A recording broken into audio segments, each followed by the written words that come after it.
All right. Let's see what we can do.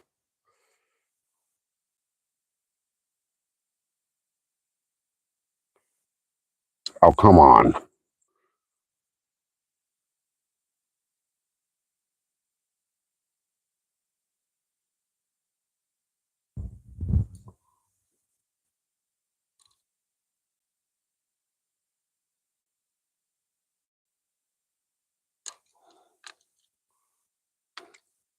It's going to be like that today, huh?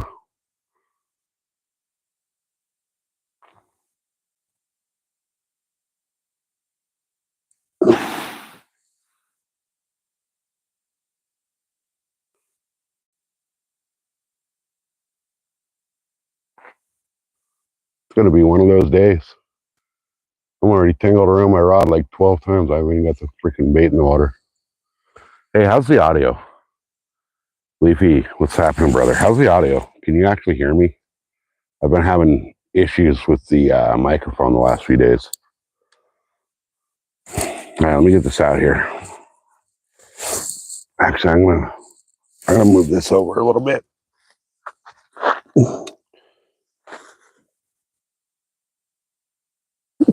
All right.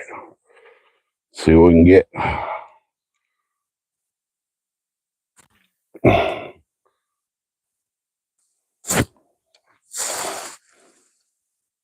Let's see what we can get out of here. You're good? Okay, good. I know I've had issues. I've been putting the mic up here on the hat, and I was told that I sounded like a narrator in an old freaking Alfred Hitchcock movie when it was up there. So I moved it just to see. Drink of idiots right here, guys. All right, so since it's 100 and holy hell outside, I'm gonna flip the camera around so that I can kind of sit in the shade here. Give me 1 second to mess with everything. I should have done this before I started up the live, but you know, you don't know until you get here how things are going to end up. So get the tripod all situated, and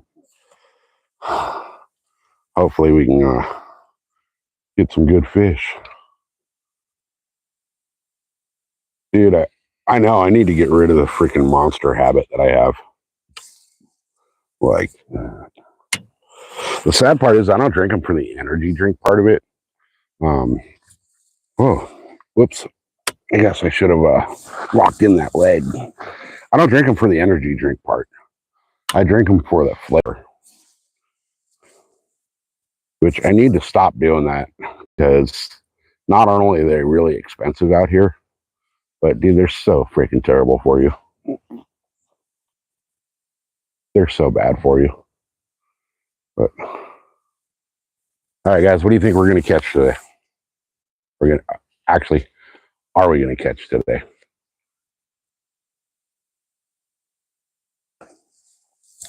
Yeah, I'll drink a soda like once every blue moon. I'm not a big soda fan. Once in a while, though, you need that, like, just that something different, you know? Like coffee and water and juice are my go-to. I'll have a cup of coffee in the morning, and then most of the day, I'll make like a thing of juice and dilute it like 50-50 with water. So it's basically flavored water. So, but I do have this habit of drinking the monsters, and I'll drink like one or two of those a day, sometimes three. Usually, if I'm out fishing on the boat, I'll grab one on the way to the lake, and I'll have 2 at the lake. And it's just so terrible for you. You know, when you at the end of the day and you're peeing out what looks like radiator fluid, you know, you shouldn't be drinking that much Monster drinks. They're so terrible, but they're so good at the same time. So anyway, guys, we're here today at the pond. We're trying to see what we can catch.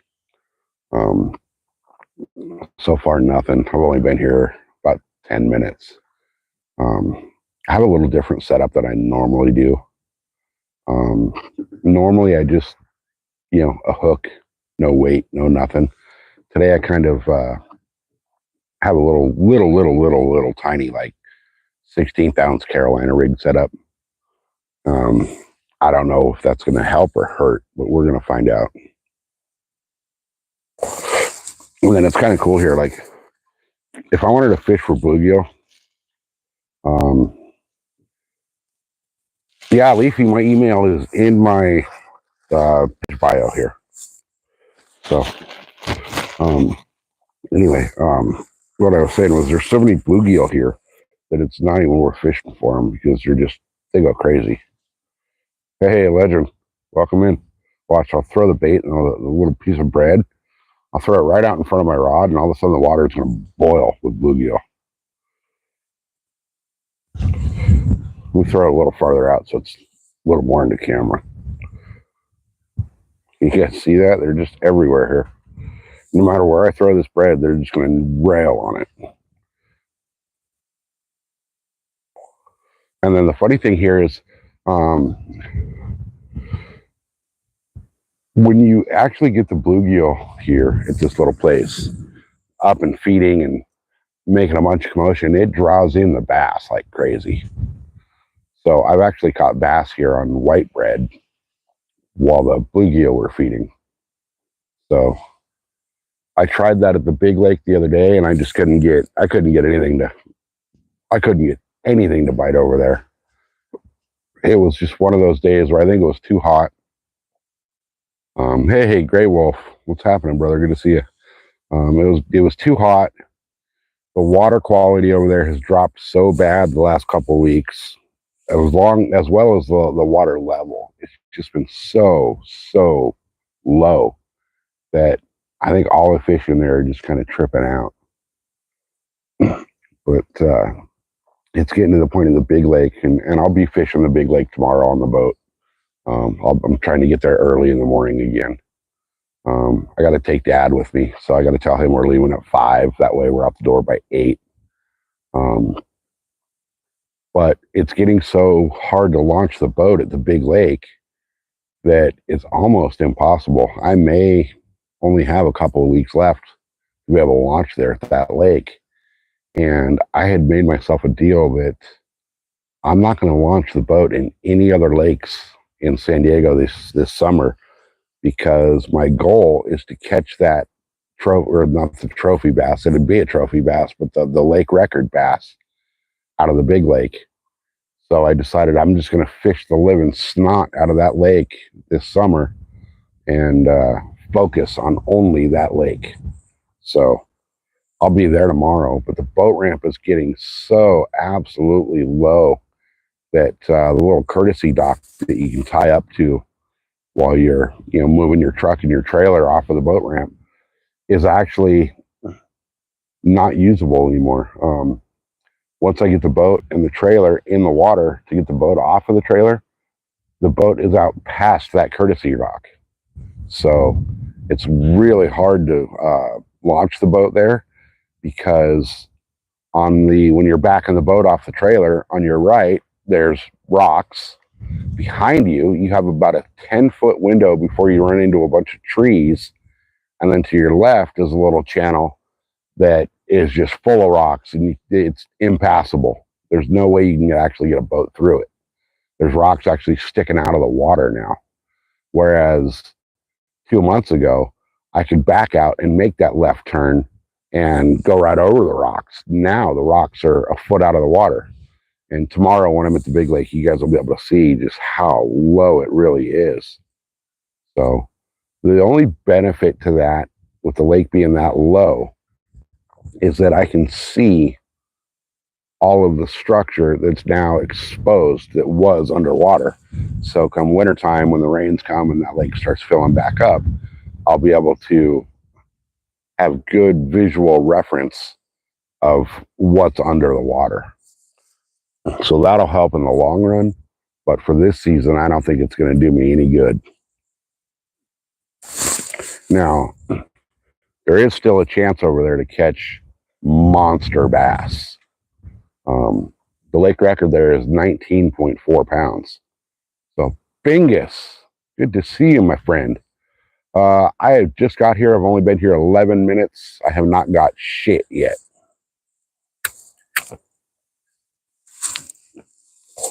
I'm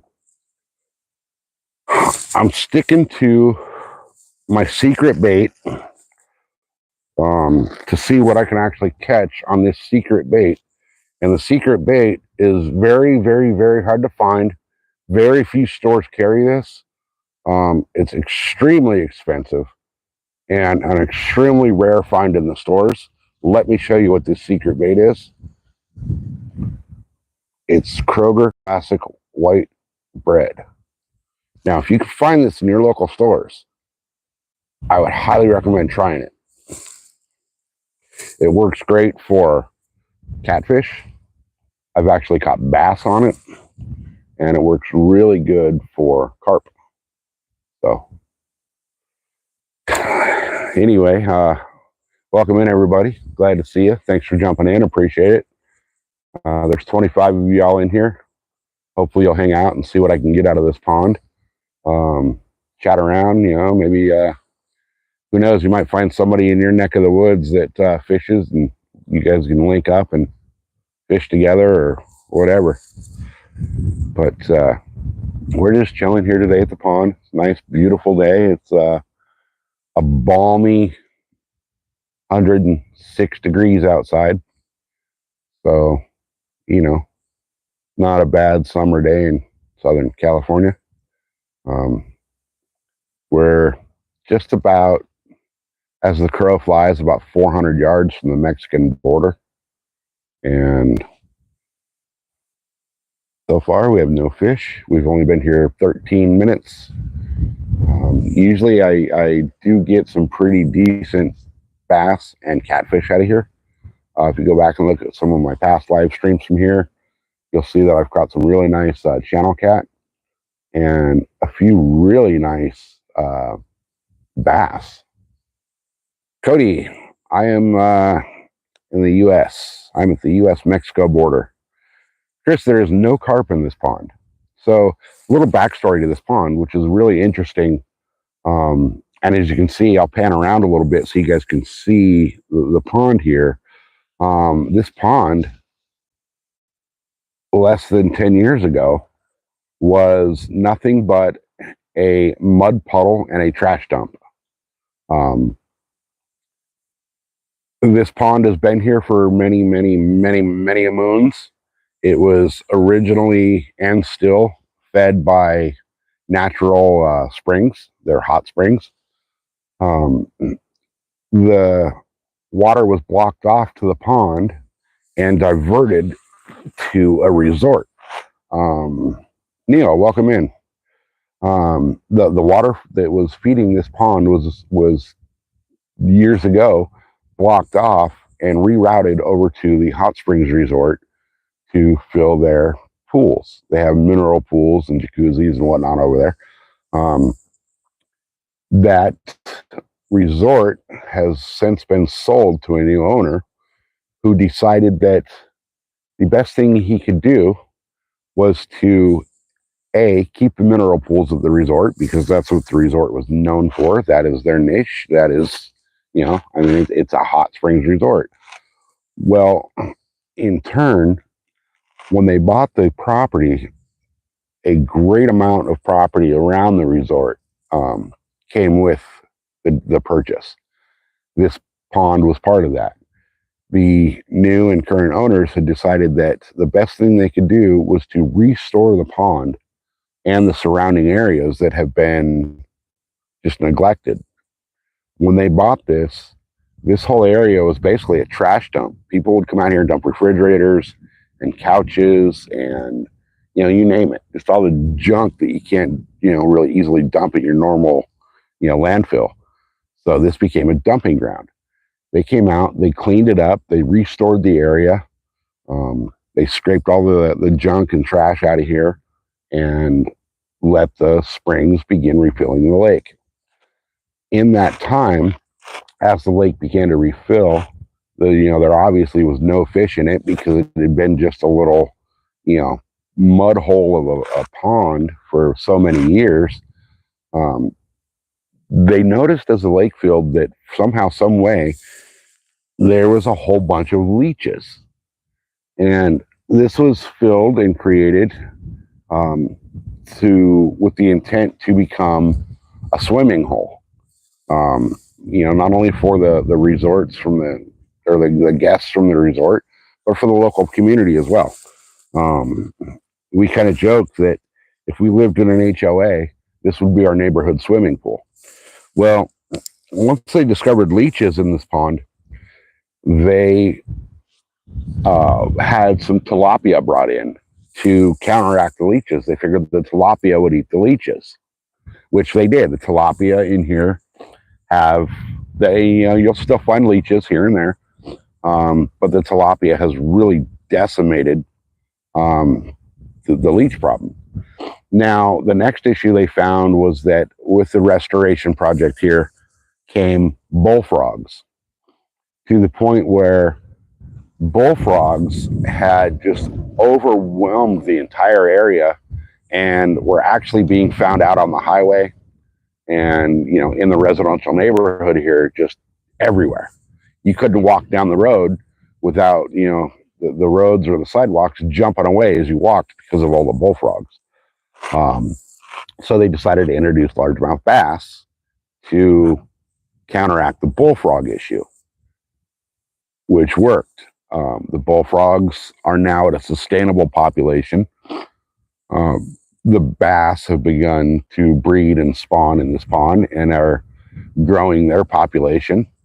They then introduced channel cat to help, as you know, as catfish do. They help clean and filter the water through the lake, keep all the dead gunk and, you know, all that stuff out of here.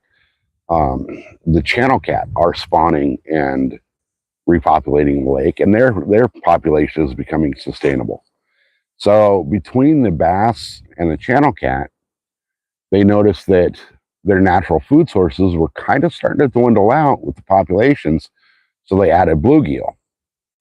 Now there's so many bluegill in here that the bass and the catfish are just absolutely going crazy feeding on bluegill. I can actually, hey, Fish in the Mid-South, and it's just Joshua. Welcome in, guys. I can actually, and I'll show you guys on camera here, the bluegill population here is just incredible. They're small, you know, there's so many of them, they're staying small, but they're providing a great food source for the cat and the bass. So this whole area now has become, it's a great little wildlife resource over here. Um, we have mountain sheep. People call them mountain goats. They're like, you know, mountain sheep. We have bighorn sheep. We have mule deer. We have, I can't tell you how many hundreds of species of birds that now actually use this as their local watering hole as well.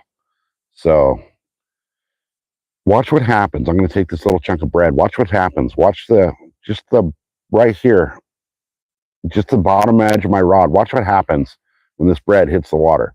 The water is going to start boiling with the bluegill. They're just everywhere out there. Every time that bread hits the water, those bluegill are just boiling all over it.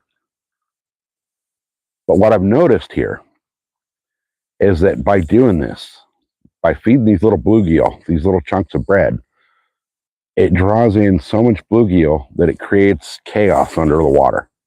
The bass are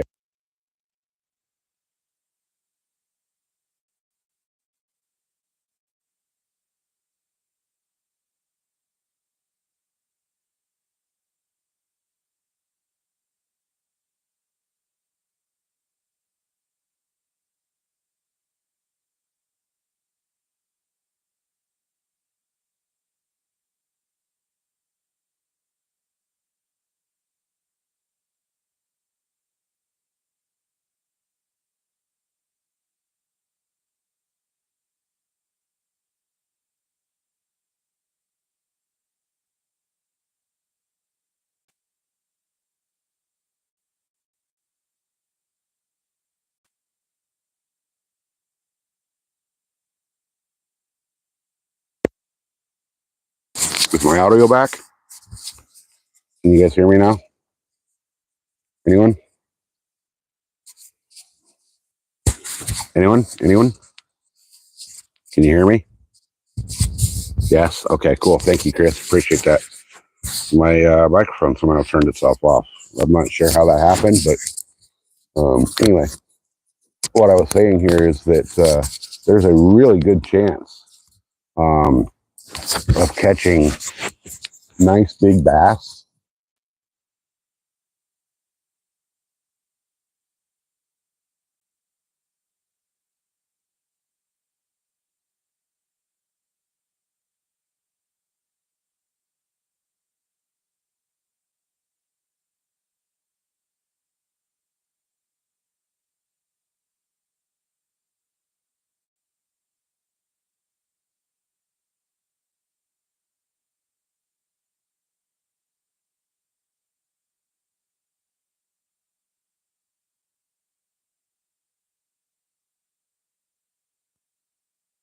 The microphone here.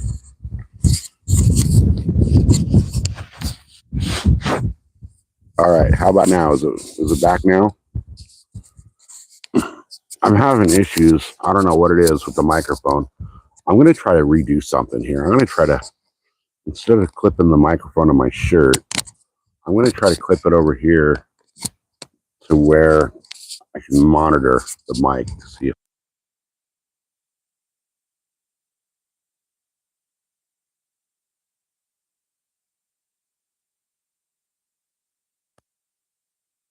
Okay, it went out again, didn't it? So something's going on with this. It's not wanting to connect. I may have to just stop using the microphone and use the actual microphone from the phone.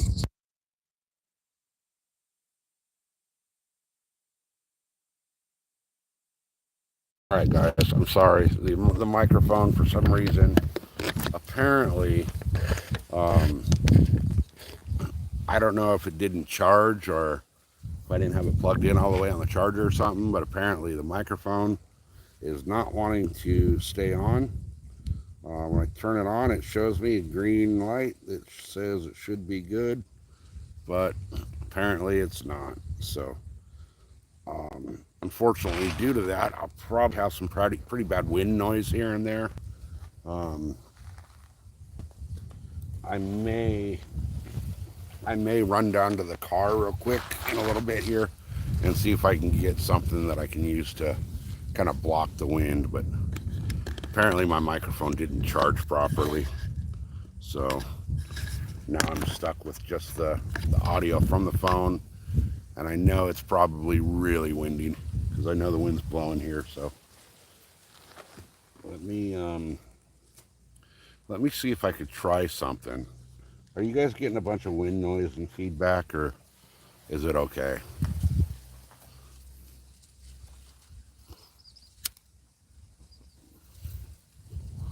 No wind? Okay, good.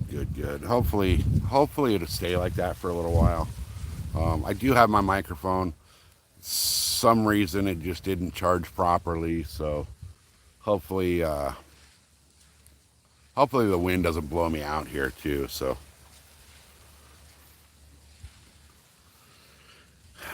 Justin, there, considering this is a pond, probably nobody peed up the river.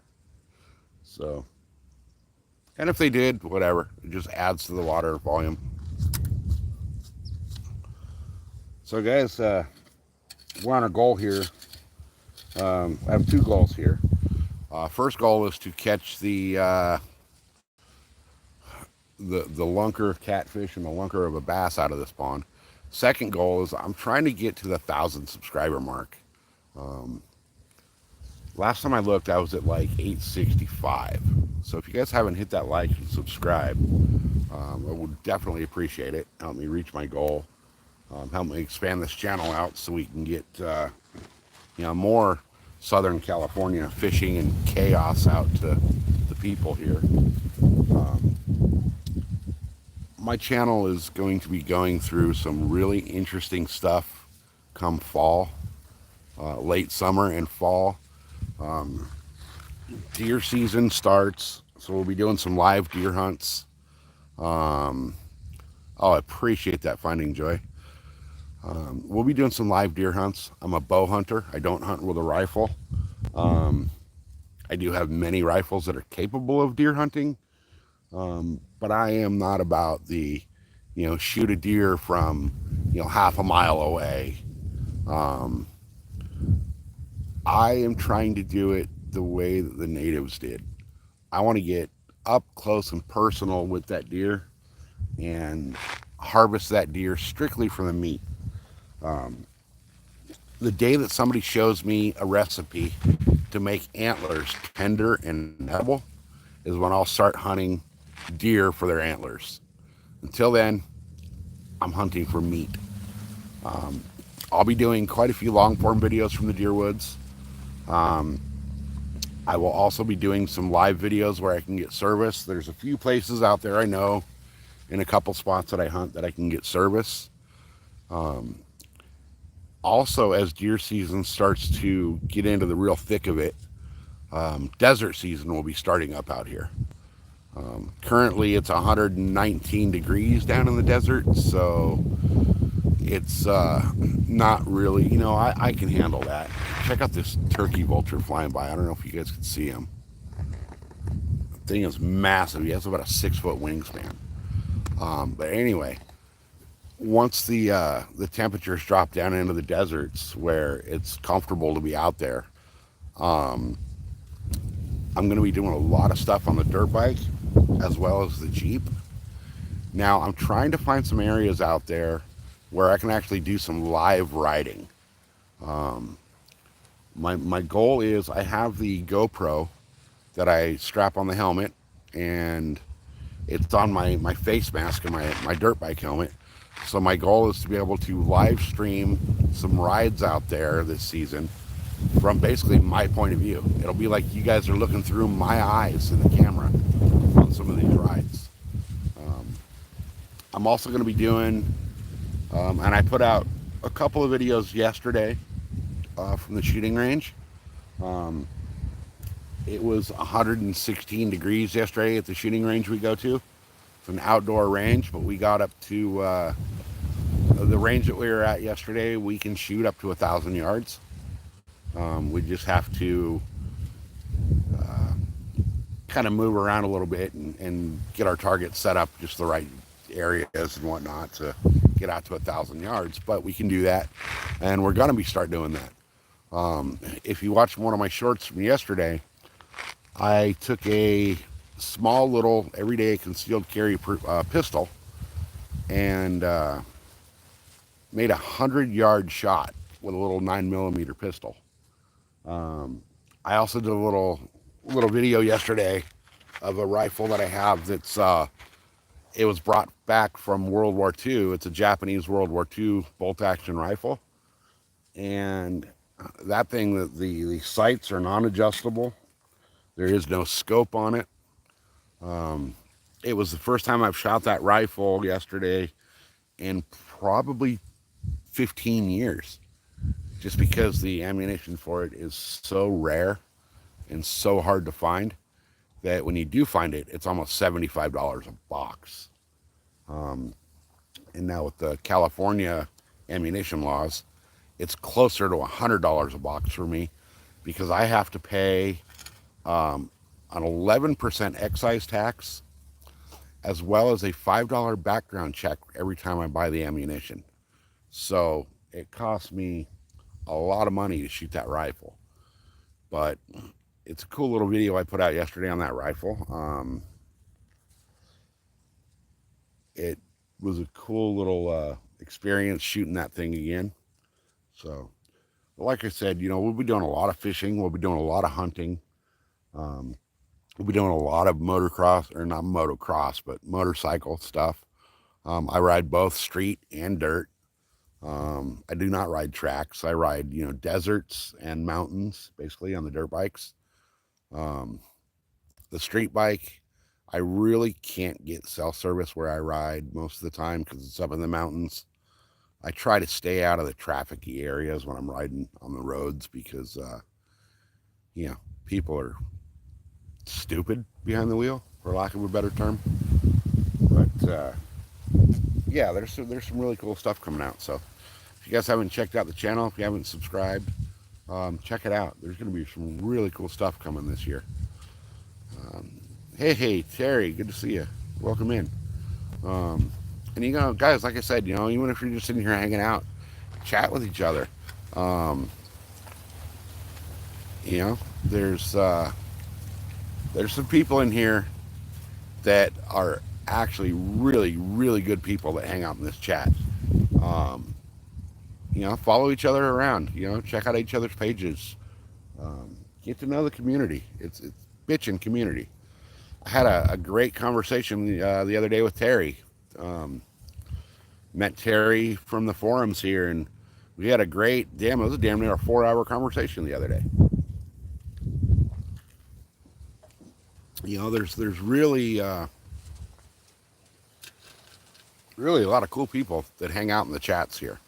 Um, and you know, though, if you're trying to build your channel, or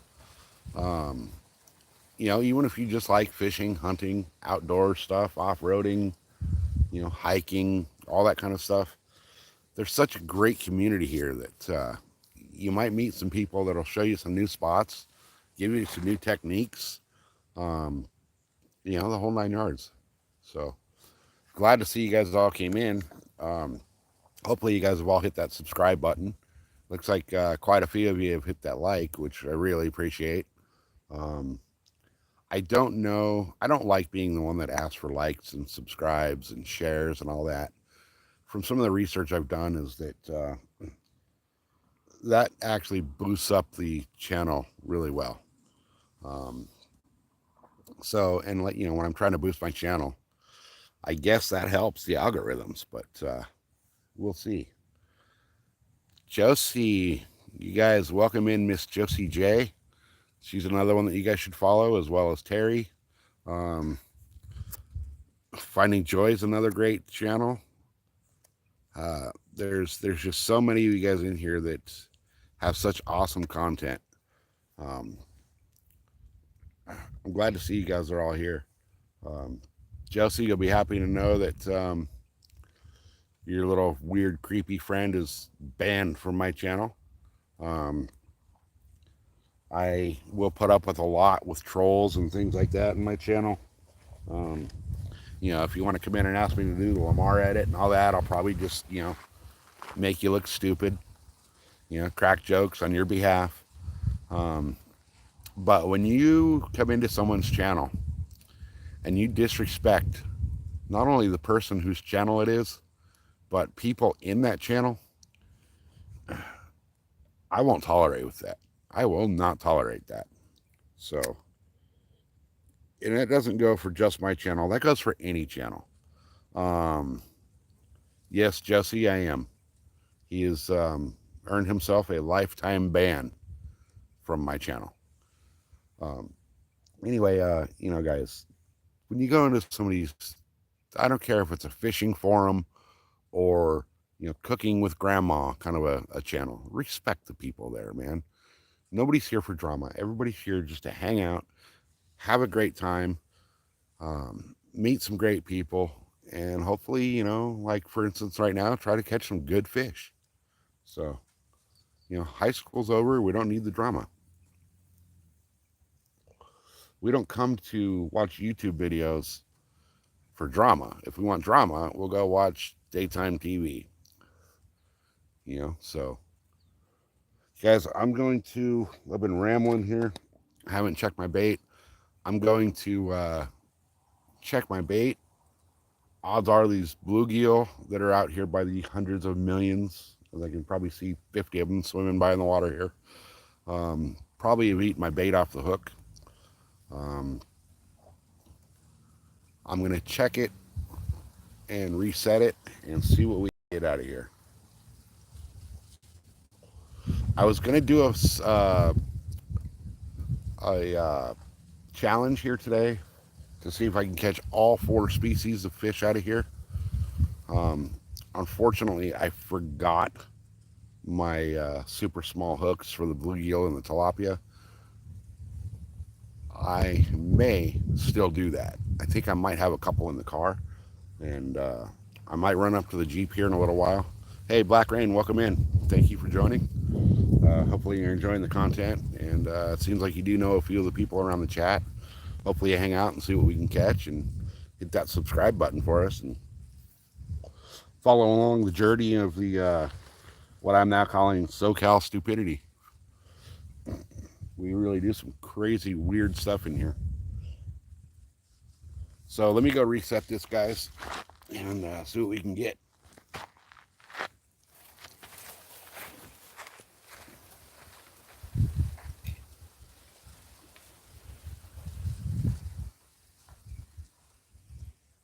I'm in the weeds.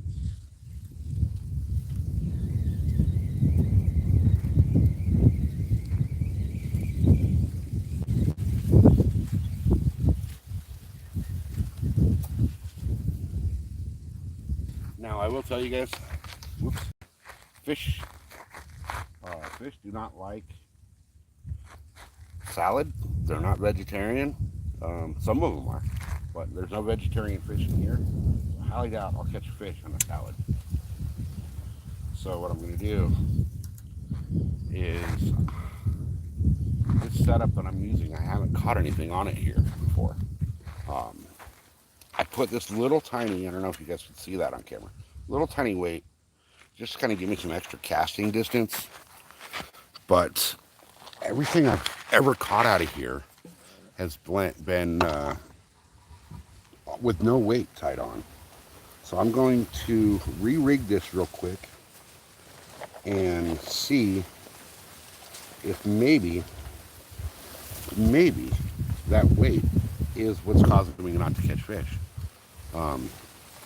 Sorry, chat froze, guys. Hey, Rod, welcome in. You guys want to check out another just freaking amazing, badass channel run by a super cool, super chill dude? Go, please check out Want to See My Rods channel. He fishes central Montana. He does a lot of pike fishing. He does a lot of carp fishing. And some of the spots, you guys, that he goes to and shows are freaking beautiful. He was at a lake yesterday. It was the Canyon Ferry Reservoir in Montana. And I'll tell you what, not only is that place massive, I want to say he said it was over 34,000 acres, but it's absolutely beautiful. Absolutely beautiful place. Even if you're not there to watch the fishing and hang out with Rod, who's actually a really cool dude and runs a really great channel, the scenery alone is worth checking it out. Great guy, great channel, awesome content. And he is actually planning on, so he's seeing that he's looking into getting the Starlink Mini so that he will actually be able to stream and show you guys some even better, most beautiful parts of Montana. So definitely check out one of Rod's channel. Definitely check him out. Super cool channel, super cool guy. And there's just some awesome people that hang out in this chat. Hey, Crappie Man, did I see Crappie Man come in? Crappie Man, welcome in. You guys, that's another one. If you guys haven't seen Crappie Man jigs, check out Crappie Man jigs. He does a lot of live streaming. And if you've ever been curious to see how those baits that end up in the bait shops are made, check out Crappie Man's channel. He does a lot of live streams on actually making fish baits. Obviously, Crappie Man jigs, crappie is his thing, but he does do some bass baits. He does some spinner baits. He does quite a few other things. But he's got an awesome platform with some awesome people hanging out in there. and really cool dude, really funny. You never know what's going to happen in his channel. The one thing you can always rely on is a great time, and you'll get to see some really cool baits being made. He was showing a couple of the stick baits that he made the other day, and after seeing the colors that he had come up with, I immediately went and placed an order for, I think I ordered 3 or 4 bags of them. He also made a custom spinner bait for me that is absolutely beautiful, and I have no doubt that that is going to absolutely just crush the bass out here. So let me get this back out here, guys, and we'll get right back to it.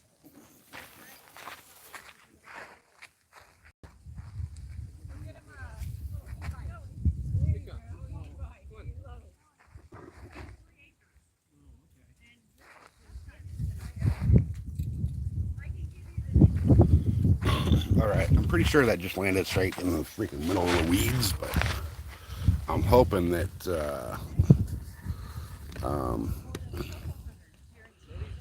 the catfish will find it, because I'd like to get a nice cat out of here for you guys. There's some pretty good cat. Hey, 3030. Gosh, everybody's coming in.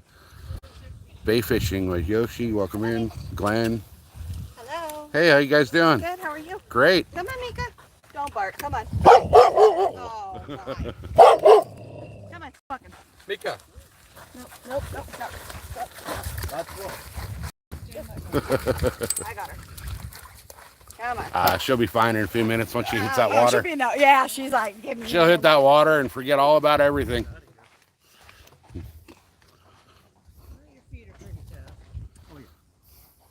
Yeah, guys. Hopefully you guys are enjoying the channel. What do you catch out of here? So in this pond,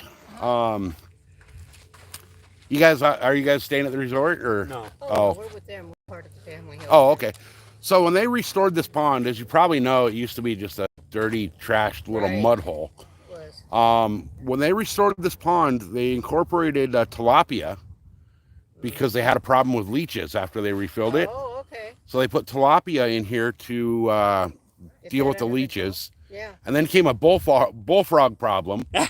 So they put largemouth bass in here to counteract the bullfrogs. And then they put channel cat.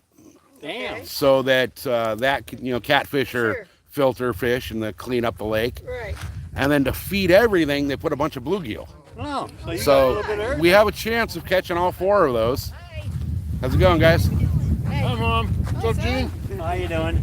So yeah, there's actually some pretty big bass and catfish in here. There you go. And then if you look, I don't know if he's still there, but the 2 bushes right over by the cabana there, there's actually a tilapia sitting on beds right now. Oh, tilapia are not good fish. No, you know what though? They have their place. They have their place. I actually pulled one out of the water and looked at it the other day, and the coloring on them is beautiful. They are. They're really beautiful, different looking. beautiful fish. So from my understanding, it gets about 10 feet in the middle. So, yeah. That's right. Farther than I'm going to go today. Yeah. Yeah. Well, that's good to know. Yeah, it's a really cool little spot.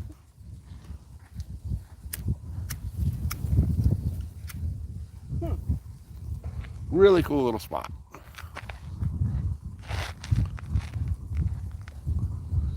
Yeah, there's a really nice field of pond fish in here. You know, for this size of a pond, to be able to catch 4 and 5 pound bass out of a pond this size, it's just phenomenal. So, that dog's already in the water and tail wagging and happy as he could be. So when they restored this, they actually built a little, it's a cool little like party area down the way where these folks are going. There's a little cabana thing.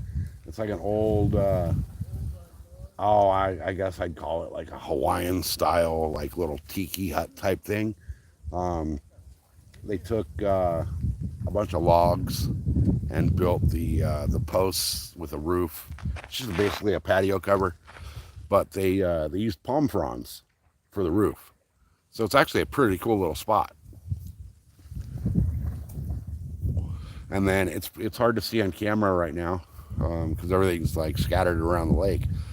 But there is kayaks and pedal boats and canoes in here that were brought over by the resort, which actually owns this place. And those are just here. They brought them over, left them here. Um, Holy crap, man. 707.2 hours, dude. That's incredible.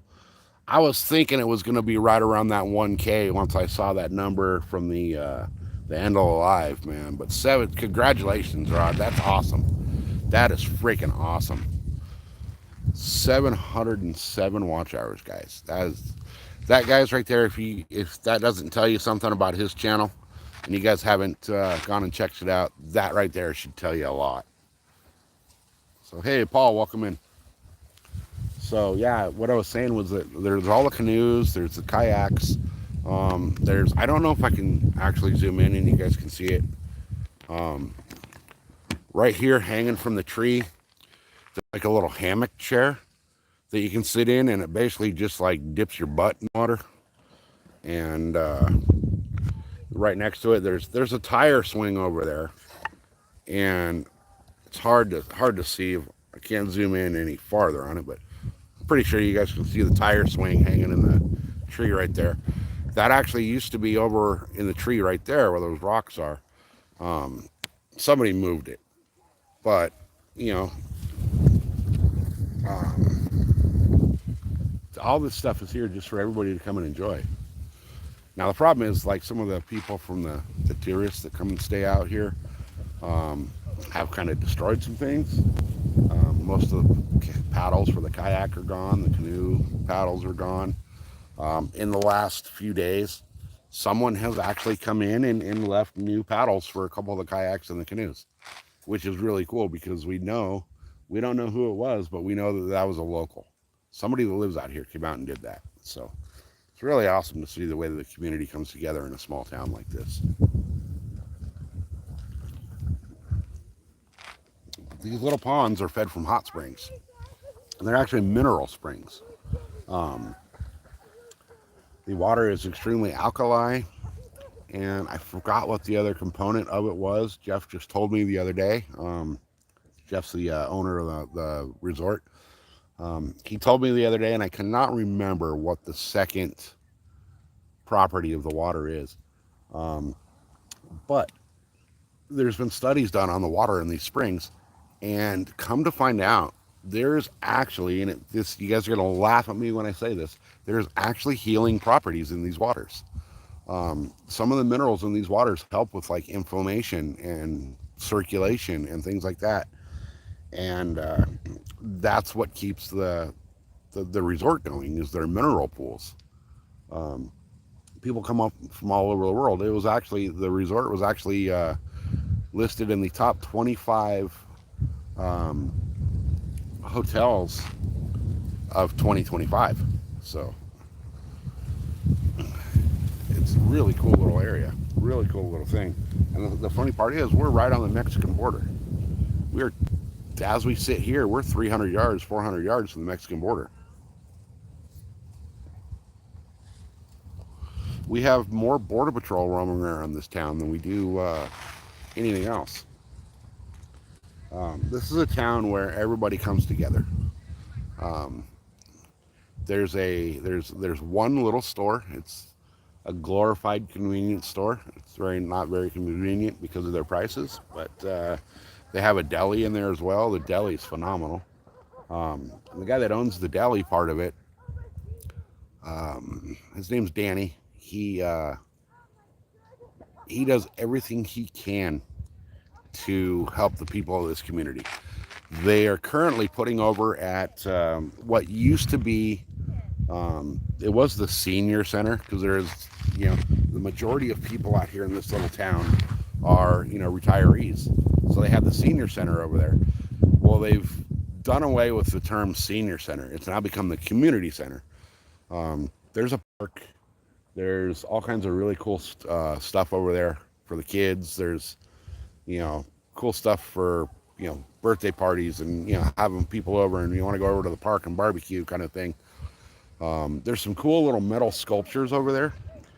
If you guys look up, there's a place in the Anza Borrego State Park. It's called Goleta Metals, or excuse me, Goleta Meadows. The guy that originally owned Goleta Meadows was an artist, and he made a huge series of metal sculptures. I won't call them statues. They're metal sculptures that are placed all through the town of Borrego Springs. You'll see, you'll go out there and you'll see big giant like pterodactyls. There's a T-Rex. There's all kinds of different dinosaur sculptures that he did. But he's also got a couple of them up here at the community center. Really cool looking. Now, appropriately, the one that's up here is a giant, like 40-foot tall rattlesnake, considering we're in the middle of the desert, and you know, rattlesnakes are very prevalent out here. But it's a really cool town. They're actually building, the guy that owns the deli is actually working with a couple of other restaurants in the towns down the way. And again, super small towns, you know, very, very low population areas. They're all coming together to build a soccer field, an AYSO soccer field out here for the kids. With that soccer field, they're going to incorporate a baseball diamond and a bunch of other stuff. They're redoing the basketball courts over there at the community center, and it's all for the kids. A couple of weeks ago, they held a giant car wash for the Little League team out here. They ended up raising like 10 grand for Little League baseball team out here, which for a town of less than 800 people, that's pretty phenomenal.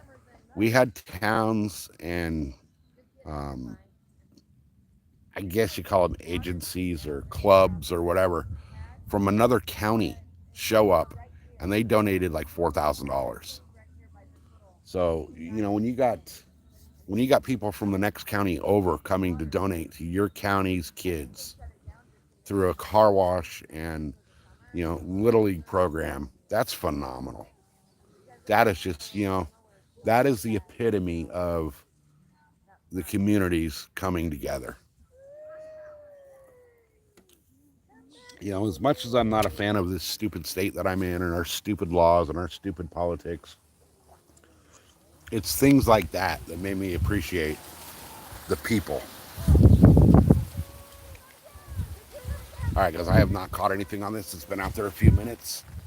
One thing I've learned about this pond is that you either get a bite within a few minutes or you're not going to get a bite in that spot. So I got to pick up and move my rod, move my bait over a little bit and see what happens. Give me just a minute.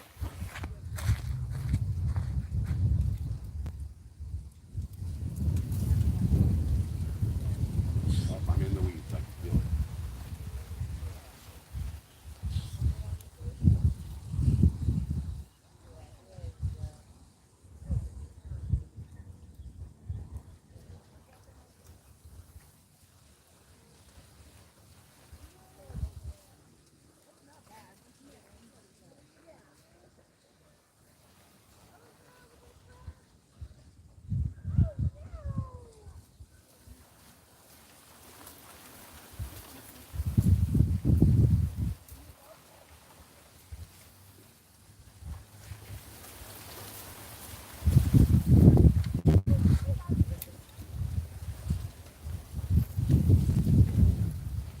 I got to make sure my drag is good here because a little while ago I was over here fishing, a week or so ago. And I was sitting here under my tree right here because this is I'm sitting under the only spot of shade in this whole area. But I was sitting here and I didn't have the live stream going on. My phone had died at that point. And a catfish actually railed on my bait and took my rod about 10 feet into the lake. And I went diving in the lake, wallet in my pocket and everything after my rod. It turned out to be about a 12-pound catfish. So Always got to make sure that drag's got enough that they can take some line if they grab it. So let me actually get the rod a little more in frame here.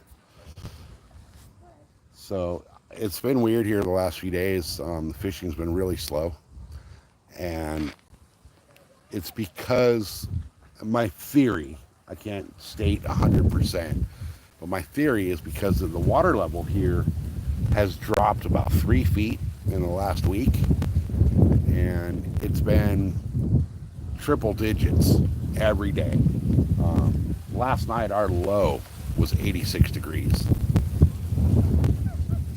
Now today we got a good breeze, and unfortunately it's probably blown out my audio because my microphone died. Apparently I didn't charge it properly, which is my fault. But I'm hoping that today with the weather cooling down a little bit and it being mellow over here, there's one family hanging out over here. You guys saw him walk by in camera a little while ago, but it's been mellow today, so I think that might, be in such a small pond. I think all the activity on the weekends really just kind of pushes the fish into hiding. So we're hoping that today, with the pond being mellow, that the fish will come out to play. So we'll see, though.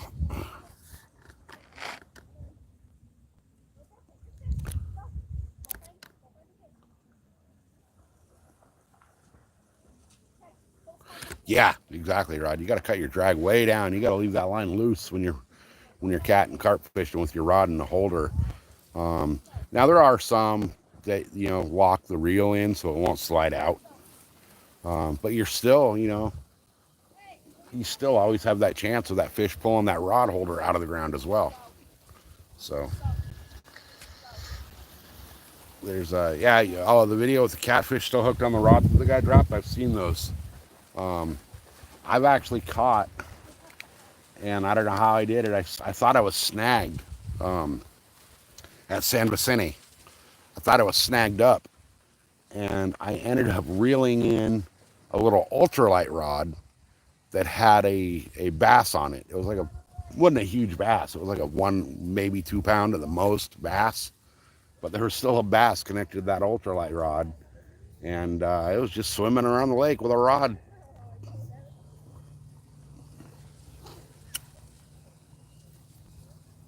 So like I said, guys, if you haven't hit that subscribe button, please do, because there's going to be so much cool and interesting content coming out in the next month and a half, 2 months, as the weather starts cooling down out here.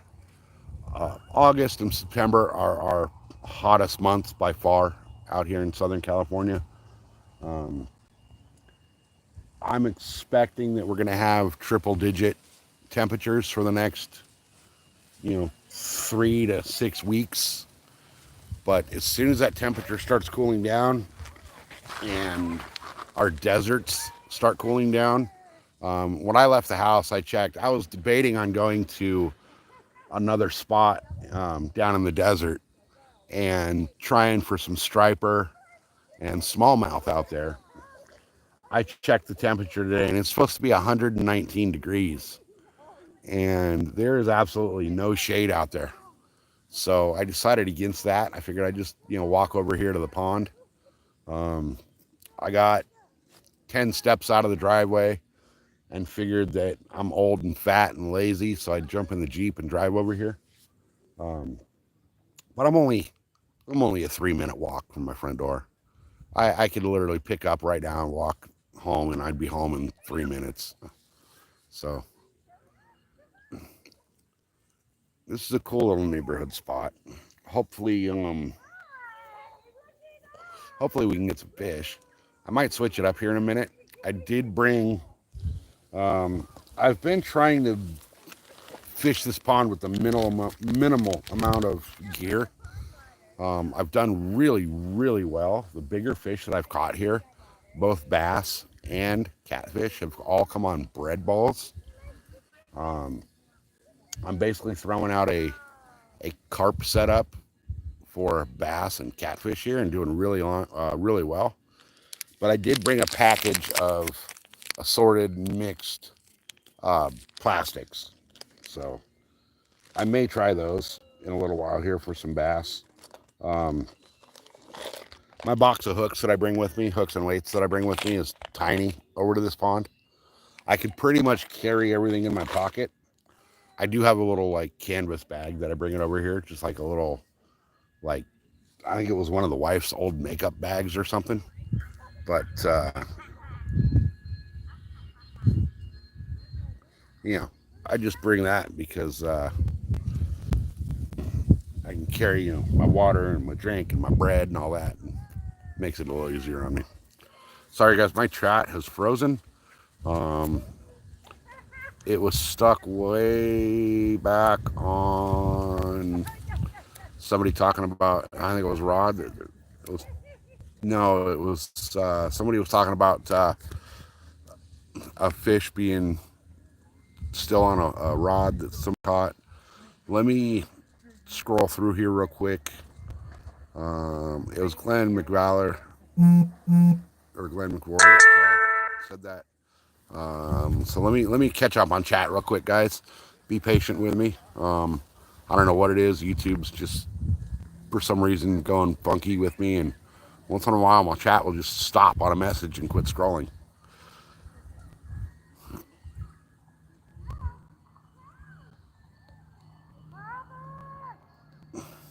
Let's see.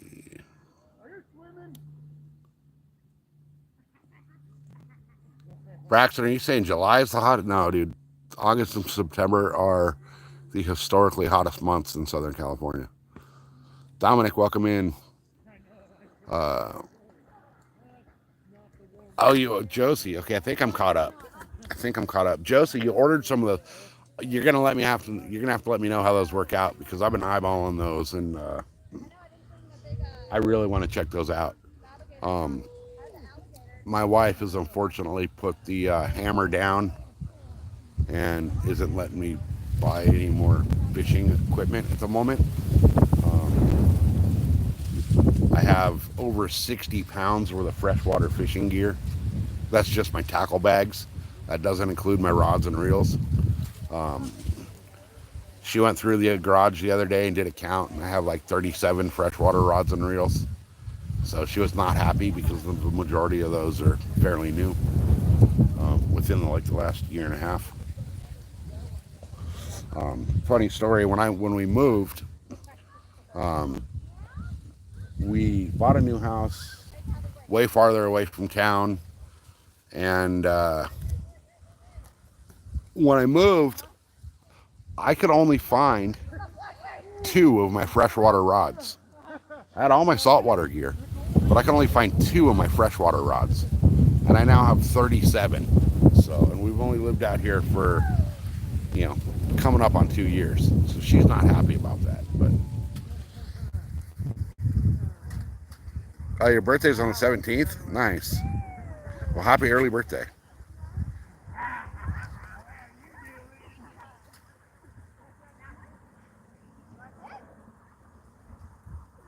Let's see. Oh yeah, the Mick. Yeah, in the Mick part of the Scottish stuff. Is that what you're talking about?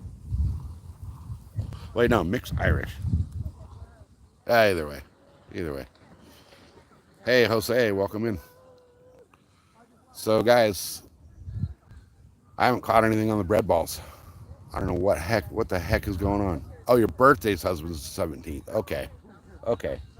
Well, Josie, happy birthday anyway. As Travis and Cindy would say, happy birthday. I'll tell you now, that way I don't miss it. And come your birthday, you can already say, I've told you happy birthday. Small Water Charters, welcome in, brother. It's good to see you. Thanks for joining. Appreciate it. David, I am fishing a small little pond about 2 minutes from my house. Little neighborhood pond. We have the chance for, there's only 4 species of fish in here, and we have the chance for nice bass, There's bass in here that are 6 to 7 pounds. There is tilapia, there's bluegill, and there's some really nice channel cat in here. So we're in Southern California. We're about 75 miles outside of downtown San Diego, right along the U.S.-Mexico border. If I zoom in on that hill back there that you see, that hillside back there in the camera view right now is actually in Mexico. So, hey, Billy, welcome in. Thanks for jumping in. We're over here. So far, we've caught the lake skunk. My microphone's died. It's just been one of those days where nothing's going to go my way. But you know what? Even when it ain't going to go my way, I'm still going to sit here and fish and hang out and have a good old time and chat with you guys, because 8-pound, 8-ounce bass just last Wednesday, big girl. And you're in, let's see, you said you were in Okeechobee? Yeah. Dude, Okeechobee, Lake Okeechobee. I've seen so many videos and so many bass tournaments and things on that lake that it's definitely made my bucket list of places to fish.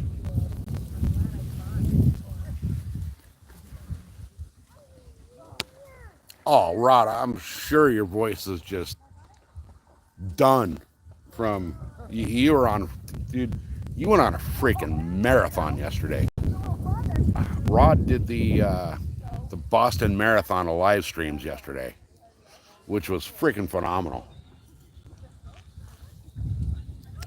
Really cool stream in a really cool location. And I always enjoy watching people fish a body of water they've never been to before, because as fishermen, we all know everything you think you know goes right out the window when you go to a body of water you've never been to. You know, I know for a fact that if I go to my home lake, I know where the bass are going to be hanging out, or where the bass should be hanging out. I know what they should be feeding on. I know, you can kind of pattern them. You know the structure, you know the area, You go to a new body of water, and all of that's right out the window. All of that's right out the window. A short and a longer posted of that big girl. I'll have to go check that out. Grumpy, welcome in. Thanks for joining. So yeah, I've heard that there are a bunch of smaller stuff around Okeechobee that's really good fishing. I really need to get down to Florida. Florida's in my top 5 destinations of fishing spots, both because of the freshwater bass that you guys have down there.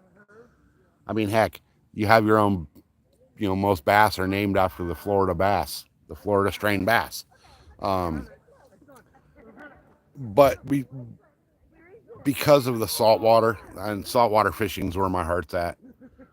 There's nothing like fighting a big old huge tuna, or even like a yellowtail. A 20-pound yellowtail will take you for the ride of your life.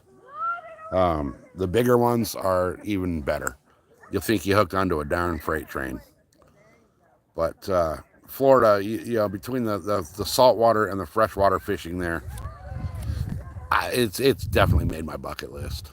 So, yeah, Rod, you're exactly right. New waters are tough. Learning a new spot can take a lot of time, a lot of patience, and cause a lot of frustration, because things that work at places that you're really familiar with don't work at other places.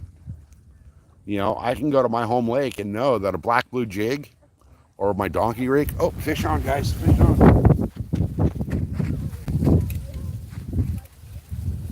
Fish on.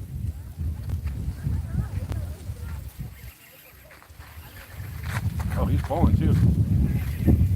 That's a decent fish. He's pulling drag. I might actually have to kick the drag up a little bit.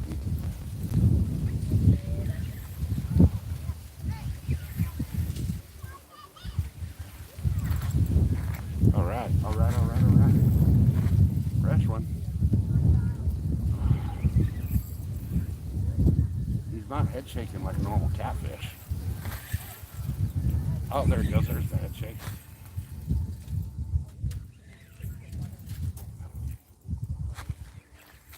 He feels like he's a decent fish. This might be a nice big, like, this is a decent fish, guys.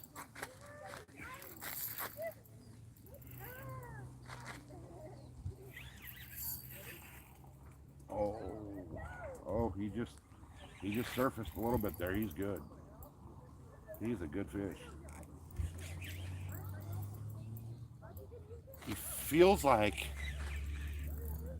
a bass the way he's fighting. He's not head shaking, but he's heavy. So it's got to be a catfish for the weight. Judging by the weight that I'm feeling, it's got to be a cat. Judging by the fight, it fights more like a bass.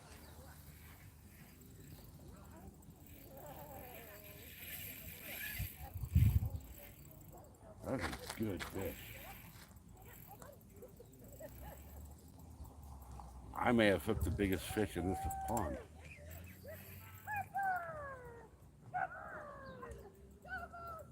Look at him. Oh. There he goes again. He's a big fish. I might have the biggest fish in this pond on this freaking rod and reel right now.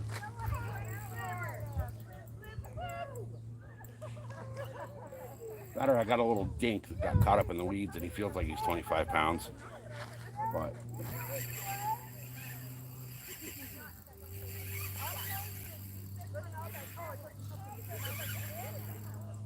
I've never had a fish take drag like this out of this pond. I'm actually going to tighten the drag up a little bit. I do have 30-pound braids, so I'm not too worried about it getting broken off. But last thing I want to do is break off a fish and leave a hook in his freaking face. Oh, he's a nice big cat. Let me get my line gripper, my lip grippers ready over here. I just saw him a little bit right here. He's a nice, good-sized cat. I did have a pretty big red ball on. So, oh, he's not the biggest in the pond. He's big though for a pond. This is a really nice fish. For a little 4-acre pond, or 5-acre pond, or whatever this is.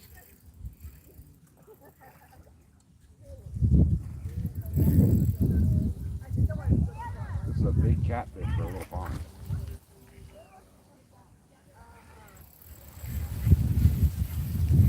Saw me, trying to take off again. He's getting a little tired. I'm almost up to my swivel, so we'll be able to get him in a quick second. And drag him up onto the shore. I don't want to snap him off right at the shoreline.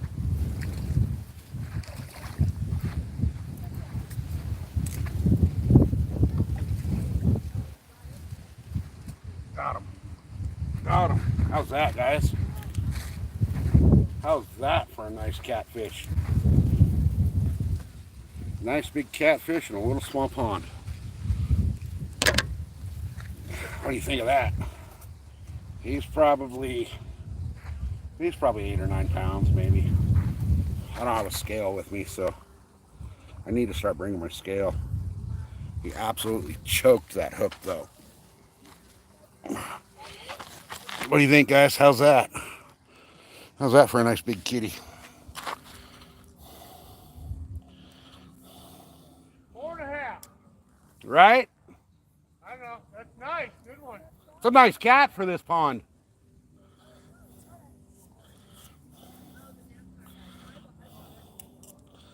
His mouth is so deep, I don't even know if I can get down here to get to the hook. He's upset though, I'll tell you that.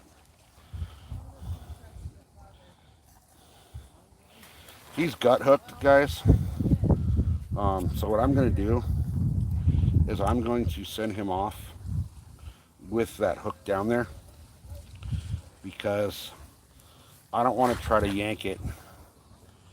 And I'm going to see if I can get it real quick. Let me see. I can't even get down there. I can't even reach it. His mouth is so deep.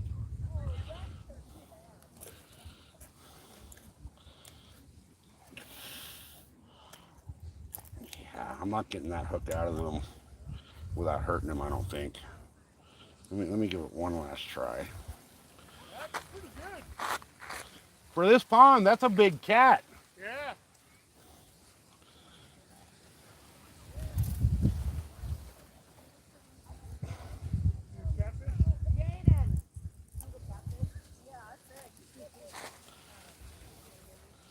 I may be able to get this out of here. I'm gonna try everything I can to get this out of here.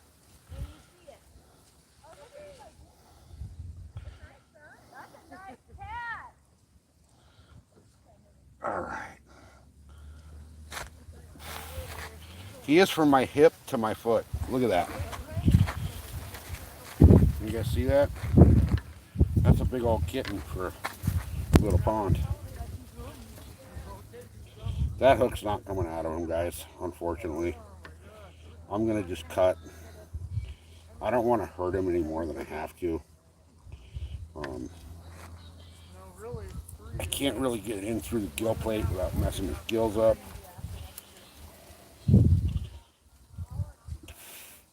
So, rather than trying to fight the hook and get it unstuck from way down in his gullet, I'm going to release him with that hook. That hook will eventually come out. But, how's that?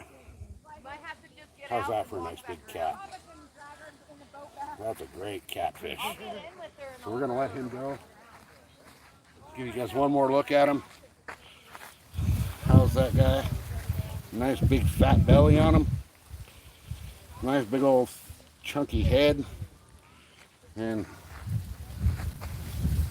I'll see you later.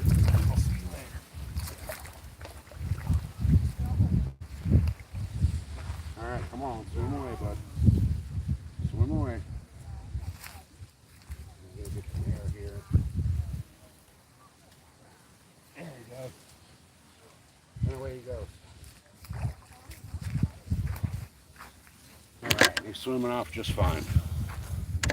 Well, at least I was able to catch a fish for you guys on camera. I hope that garnered a like or two. Nice big chunk of a catfish and a little. That was a 6-pound catfish in a 2-pound pond. Hopefully you guys were able to see him good.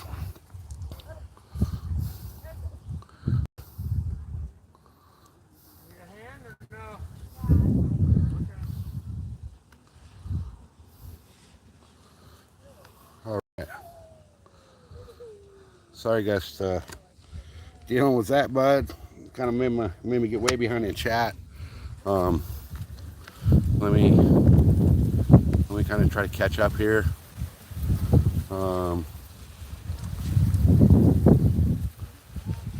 Yeah, he was a good one.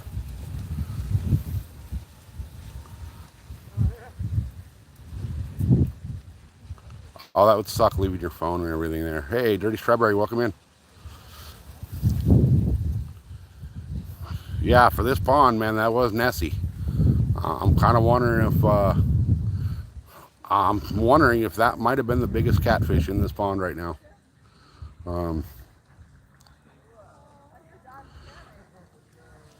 Hey, Waters, thank you. That rattlesnake video, gosh, man, that was an interesting night. If you guys haven't seen that video, check out my shorts. I was sitting on my patio table. I have a bar height patio table, and you know the bar height chairs have the little footrest thing on the bottom of them. And I went to step down, put my foot down off that rail to stand up and go in the house. And I put my foot down, and I felt something. And as soon as I felt something under my foot, I heard the rattle, and I knew exactly what it was. And my wife said I didn't even jump or move. I just levitated up on top of the patio table.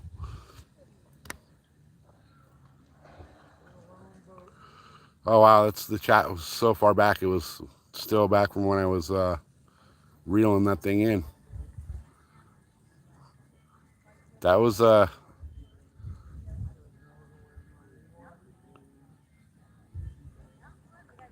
I know it felt like I was catching the kid that was swimming through the pond, but my goodness.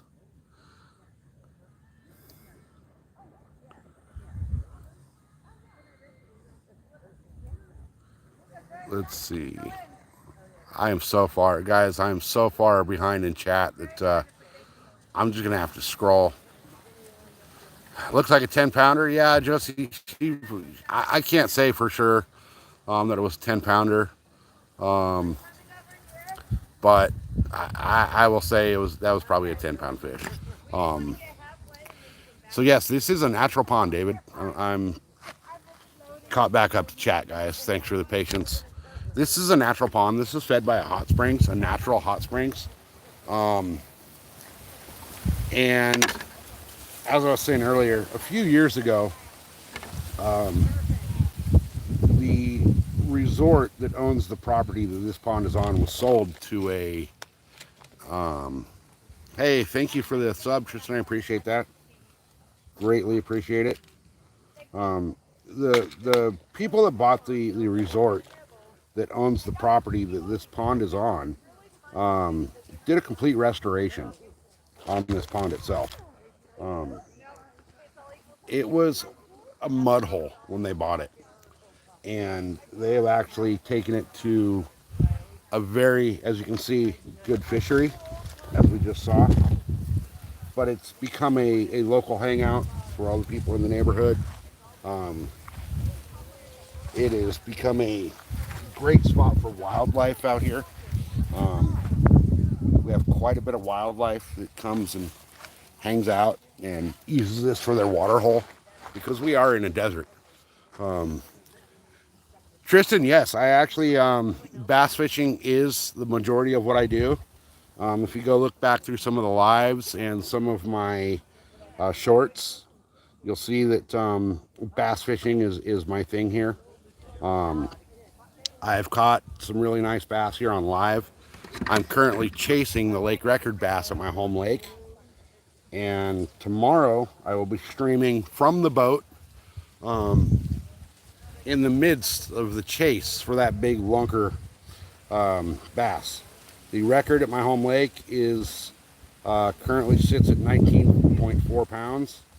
So it's going to take a 19.5 to 20 pound bass to break that record. And I'm pretty sure I've nailed it down to where that little girl is living in that lake. So I'm going to be on a lunker hunt tomorrow trying to find that bass. Unfortunately, I got to take my dad with me. And because he's getting older and having some mental issues, you know, losing his, he's beginning Alzheimer's and dementia. And it's very, very, very difficult to fish with him on the boat. I actually spend more time taking care of him, untangling his line and snags and losing my gear than I do get to fish, but it'll still be a great stream. Still be a great stream. We'll be on the boat. We'll be having a great old time. I will absolutely be charging the microphone up tonight and making 110% sure it is charged.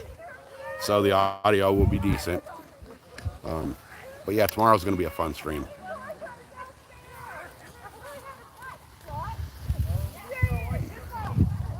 Baitcaster, you just ordered yours. Nice.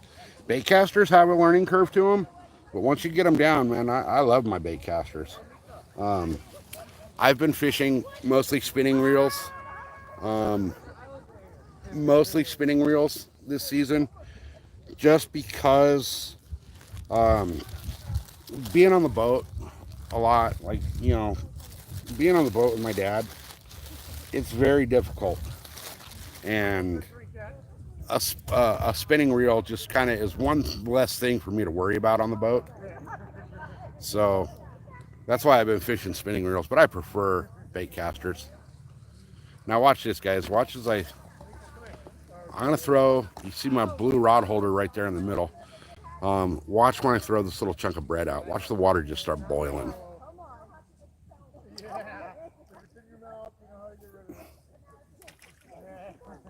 That's how many bluegill are in here.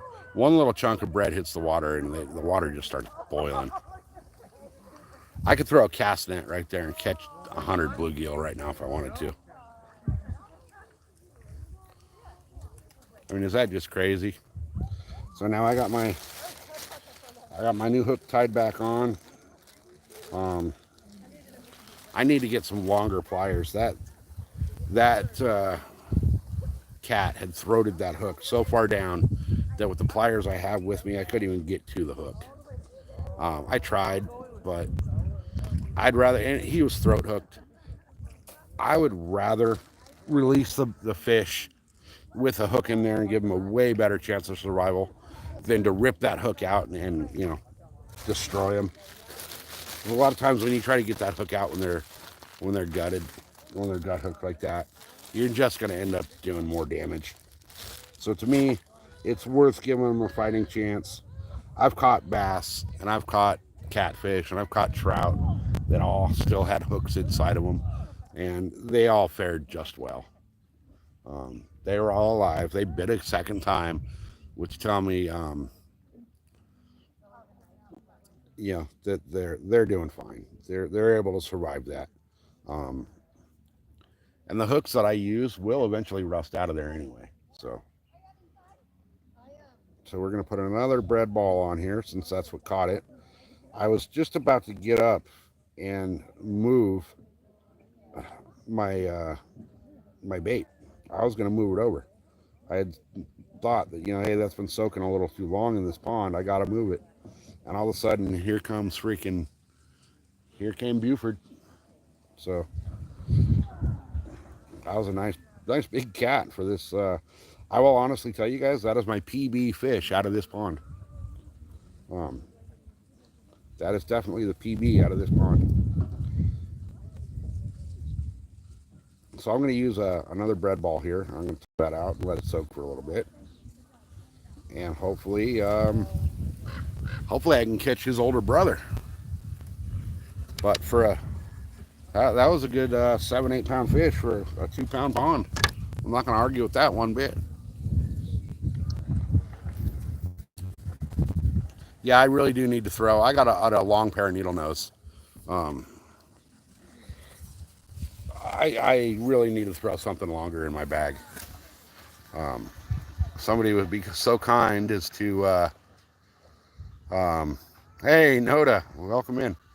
If somebody would be so kind as to drop me a comment on one of my latest shorts and remind me to put longer pliers in my bag, because I will forget. I will definitely forget.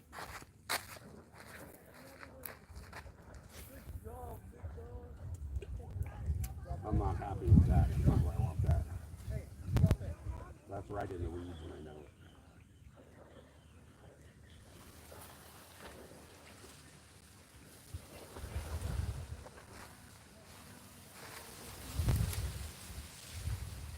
Let me get this out there a little better, guys. Give me 1 second here.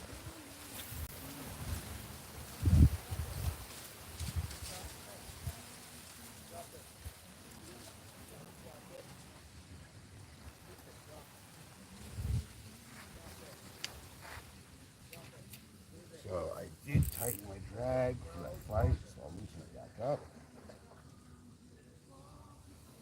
And away we go. We're back out. I could use 2 rods here. I can fish 2 rods. But I don't really like fishing 2 rods in this little pond. It's more of a swimming hole. It is kind of a gray area on fishing here. I talked to the owner of the property. I know what he does and doesn't like about the fishing here, you know, people doing it. So I figure I'm going to respect it, and I'm going to only fish 1 rod here. So thank you, man. I appreciate that, Rod. Thank you. Thank you. I'm going to have to definitely throw some bigger pliers in there, because usually it's not an issue, but right now I'm just using, you know, these little junky things. And actually I'm doing a product review on these. There's a program. It's called Amazon Vine. It's through Amazon. And what it is people that do reviews on a regular basis on the stuff they buy from Amazon will end up getting invited to the Amazon Vine program. And you can't sign up. You can't like put your name in the hat or anything like that to get in there. It's an invite only program. But what they do is people that my wife reads a lot of books and she buys a lot of the books on Amazon and things like that. And she writes reviews on them. And what they do is people that write a bunch of reviews for Amazon will get invited into the Amazon Vine, which is a program where they have all kinds of different products through all different genres that they'll ask you to purchase and review. Well, the purchase price of those products is $0. So they will charge you after you spent ordered $600 worth of products. They will start charging you for your sales tax, and they'll basically send you a 1099 at the end of the year for the amount of sales tax that you've accumulated with the products that you've bought. But they have a massive selection of hunting and fishing equipment, and I've been picking up fishing equipment for 7-8 months there and doing writing reviews on it. So these pliers are one of those things that came in a little kit that I bought that I requested to do the review on. And these pliers so far do not make the cut. They do work really well, in the aspect that they're great small pliers. They go from my palm to the tip of my finger, so they are pretty small. The braid cutter on it is pretty good. It's got you can see the scissor like cutter. That does make a nice clean cut on the braids. The split ring end of it, if it'll focus here, the split ring end and the little crimper spots and all that suck. But, that's just things that I need to put in the review for this. The lip gripper that you guys saw me using. This thing actually works out pretty well. And again, it's small. It's only size of my hand to my fingers, to the tip of my finger. But it held that fish just fine. It's another thing that you can just throw in your pocket if you're walking the lake. And it worked out just great. So I have probably, I'm going to guess 200 jointed swim baits, anywhere from like 2 to 3 joints all the way up to 10, 12 joints, swim baits that I got to try out from them. They're all smaller. They're into the 2 to 6 inch category. But I got a whole bunch of stuff, and I should be, and my wife even told me, I should be out here at the pond using some of those and writing reviews on those as well from here. But I'm on this lunker hunt right now for the bass, and the vast majority of the stuff that I've got from that Amazon Vine program is all stuff that I won't throw when I'm chasing these freaking lunker bass. So, it's all tester stuff. Oh, we have to leave a message. Hey, guys. Remember, guys, be respectful. We're not here for drama. We're not here to, disrespect anybody in the channel. My mods will kick you out if you're being disrespectful. They'll let a lot slide in here. The minute you start spamming or you start getting disrespectful, you're gone. All right, Rodman, it was good to see you. Thanks for jumping in again. Congratulations on that stream yesterday. That was a banger of a stream with some banger of an analytics number set. So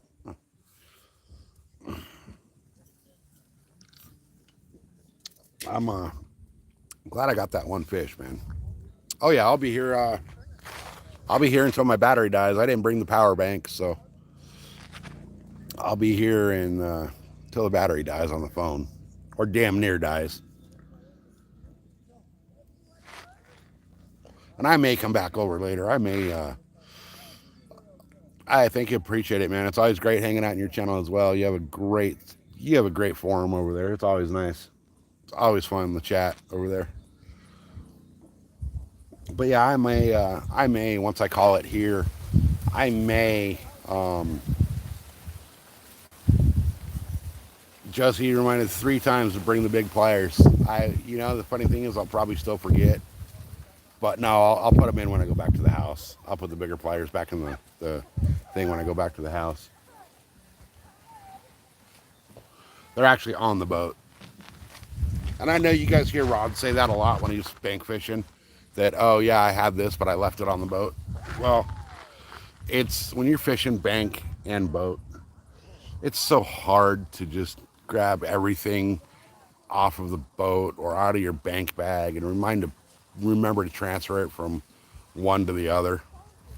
What I really need to do is just double up on everything so that I have my boat stuff in my boat and my bank stuff in the bank bag, and not have to worry about like searching the boat for this.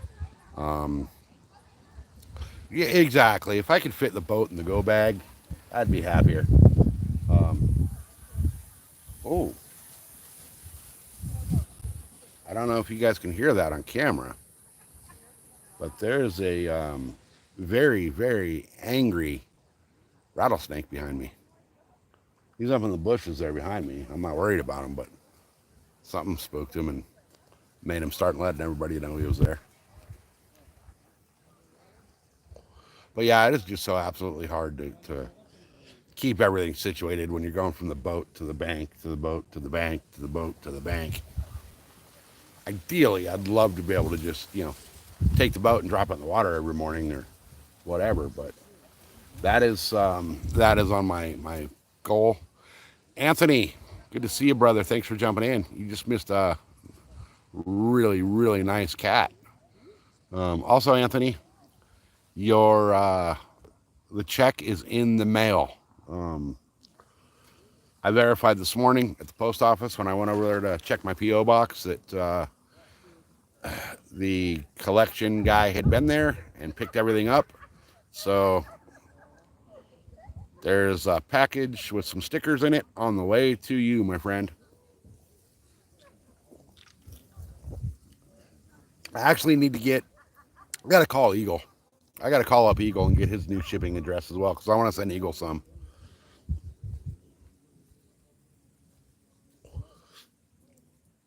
Oh, you did see that cat. Okay, good, good, good.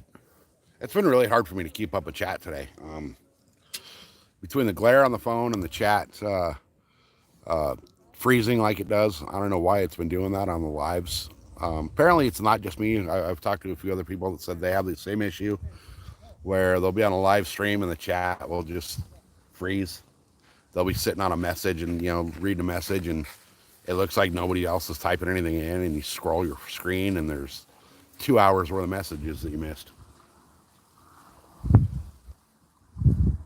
But I also understand YouTube's been working on some of their software issues they're having, which I haven't been able to verify that through YouTube. So it's all rumor mill. He said, she said at the moment, but we'll see. Hopefully it gets all the bugs worked out of it here in the near future. I can only imagine their IT team over there, how much work they have to do. You have people from every country on the planet uploading stuff 24 hours a day. I read a thing that I forget the exact number, but the amount of information being uploaded to YouTube on not an hourly or a daily, but just by the minute, was absolutely mind-boggling how much information is coming out on YouTube. So,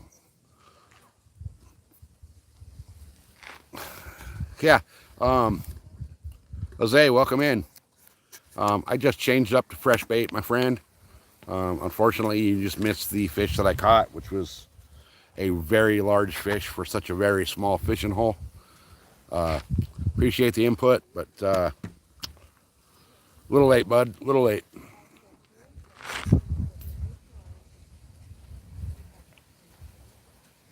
Yeah, David, you're exactly right. It's so much easier to just have everything in a bank bag than digging through the boat to find everything. But then again, you think, oh, I'm going to go fish the pond from the bank, and you get to the pond and you're like, dang it, I should have brought this, or I should have brought that, or, oh, I wish I didn't carry this over here. I could have left this home and brought that. So it's tough. I need to just buckle down and start fishing from the boat a lot more. It's just so expensive here to fish from the boat. Eric, yes, this is a beautiful little pond. It's just a little 7-acre neighborhood pond. Nothing fancy, nothing big, but beautiful little pond. And to think that, just a few years ago, this was just a little mud hole. It's incredible. You can see those bluegill just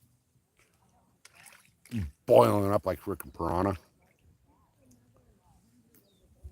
Joe, I just recast, bud. My bait's been in the water maybe, 8-9 minutes, you guys? If that. Maybe 10 at the most. So, I'm just going to let it soak. Oh, did you see all those bluegills scatter like that? That was one of the bass came up and started. You saw the little activity from the bluegill that called in a bass. It started chasing them. And what I've noticed here with the bass is they're so keyed in on feeding on those bluegill that it's getting hard to catch them on anything other than that. But you'll see as the bluegill boil up on the spread ball that the bass will come in and just rail right through the middle of that pack of bluegill and try to grab one or two. So, guys, we're at, I can't tell. I can't see the likes. For some reason, it cut off half my thing. But I know we're at 70. I can't tell if it's 76 or 78. But can we get that? Can we see if we can get to 80? I think my all-time high, it was 84. It'd be kind of really cool to break that, but I'm not going to be greedy, and I'm not going to be one of those people that tells you every 5 minutes to like and subscribe, because I know when I hear that a lot in somebody's channel, I tend to start ignoring it. But it would be cool if you guys did. I'm doing a YouTube live, so I'm not over here just like on drugs talking to myself. I figured it was something like that. Yeah. Well, good. I get a lot of weird looks when people see me just sitting here like talking. I mean, you're talking out of phone, so it gives you a little bit of credit. Yeah. I've had people be like, dude, lay off the meth. Yeah. It's like, yeah, well, I'd have to lay on the meth Maybe before I could lay off. The caffeine and the monsters. But, Right? Right? Nice looking fish, too. Thanks. I think that was probably the biggest catfish in this pond. I think so. That thing was big. It was what, about 5 pounds-ish? I don't have a scale, so I'm going to say, yeah, probably 5-6 pounds. Yeah. Yeah. Guessing, Yeah. I should have brought the scale. I would have loved to get a weight on him, because that would, if I could get a weight on him, I could kind of report that back to the people that actually own the pond and let them know that, hey, your catfish are up to X amount of weight, which would give them an idea as well. Them and they're still working with biologists that because they brought in, when they redid this pond, they brought in biologists and all kinds of stuff to help with the restoration. So I think they would kind of like to know where their fish are sitting as well, how they're doing, how they're growing, if they're thriving, if they're not, if they're starving, if they're not. So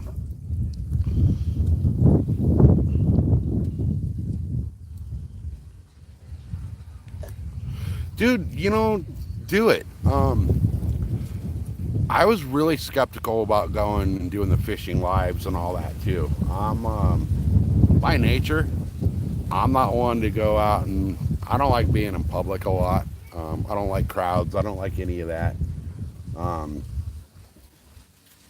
one that kind of like, if I go out somewhere and I'm sitting, say I was just sitting here, fishing, minding my own, I don't mind people coming up and talking to me and all that, but I don't want to sit here and hold a 20, 30, 40-minute conversation with you. But doing the lives, man, it's been so inspiring. And I've met so many cool people through, the live streams and even the shorts and the few long forms I've put out. I tell everybody that if you're thinking about it, just stop thinking and do, What's the worst that's going to happen? You're going to have some fun. You're going to put some videos out for the world to see. and you know, so they don't get views or they do get views, whatever. At least you're having fun doing it, and it kind of gives you a reason to get your ass up out of the house and go fishing. We've all had those days where it's like, yeah, I really need to want to get out and go fish, but man, I just don't feel like it because, oh, it's too hot or it's cold or, I just don't want to do anything today. Kind of, it was a long week at work and I just want to sit in the air conditioning in the house and put my feet up and have a beer and watch a stupid movie or whatever. But I'll tell you what, man, since I've been doing the lives, it's been really fun. See, and that's the thing I was with too, Eric, because I'm not great in front of the camera. I'm not, I always say I have a face for radio, and it doesn't matter. It doesn't matter. Just start, the best way I could recommend for somebody to do it is just start recording. Just turn on the camera and push record when you're out fishing and record your trips and then go back through your videos and, clip out some parts that you want to edit into a short or a long form video or whatever. And just start that way if you have to, Now, Anthony knows. I've known Anthony for quite a long time from a different YouTube channel on a completely different topic. And when I first did my first live appearance on that channel over there, I did my interview with Eagle, and I was intimidated, man. I'm not gonna lie. I was, we had a set time for the interview, and it was a Zoom meeting type of a thing, and I knew I was gonna be on camera, and I knew Eagle had quite a few people watching, myself included, and I was nervous, dude. I was pacing back and forth in the house, like sweating it for a good 20, 30 minutes. And probably 15, 20 minutes in, it was just like everything went away and it was just mellow and chill and fun. And I started having fun.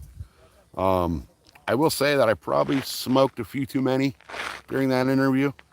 I went for, Eagle and I went all the way to the 420, I think. We went from 8 o'clock-ish, all the way to like 4 in the morning. His time. Eagle's on Eastern time, so that was 1 or 2 here, my time, that we ended up shutting it down. But that was a long interview. But after that, it really kind of gave me the confidence to start doing the live streams and start actually putting some YouTube content out. And I'll tell you what, man, it's been a great, fun journey. I've met some really cool people. I've had some really cool times. I've seen some really amazing, beautiful spots. Learned a lot of different techniques from people. I didn't catfish before. And now, because of some of the live streams, Skipjack Cindy and Travis are pretty much the reason that I actually have a rod and reel sitting in the water right now, catfishing. So, dude, Anthony, I would love to see your garden on there. Have you done your fucking talking shit episode yet? I know Marshall's been talking about doing his, but it'd be cool to see a few more people doing it, especially a few of the older heads on there, people that have been around a lot longer on there. I go in there now and I see names in the chat room that I'm like, man, I remember you from back in the Subcool days, and then I see names that I've never seen before. So, yeah, do your interview, man. Come hang out with us on the Weed Nerd World too. I mean, you see it; it gets fun. The one thing I don't like about the Weed Nerd World though is I can't see the chat. So, I need to like either jump in on the laptop and have the phone going on the YouTube side or vice versa. But man, it's fun. And then you get guys in there like Bingus and we get really philosophical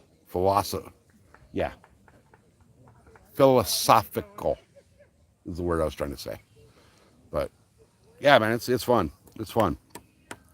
But I guarantee you there's a bunch of weed nerds over there that would love to see your garden.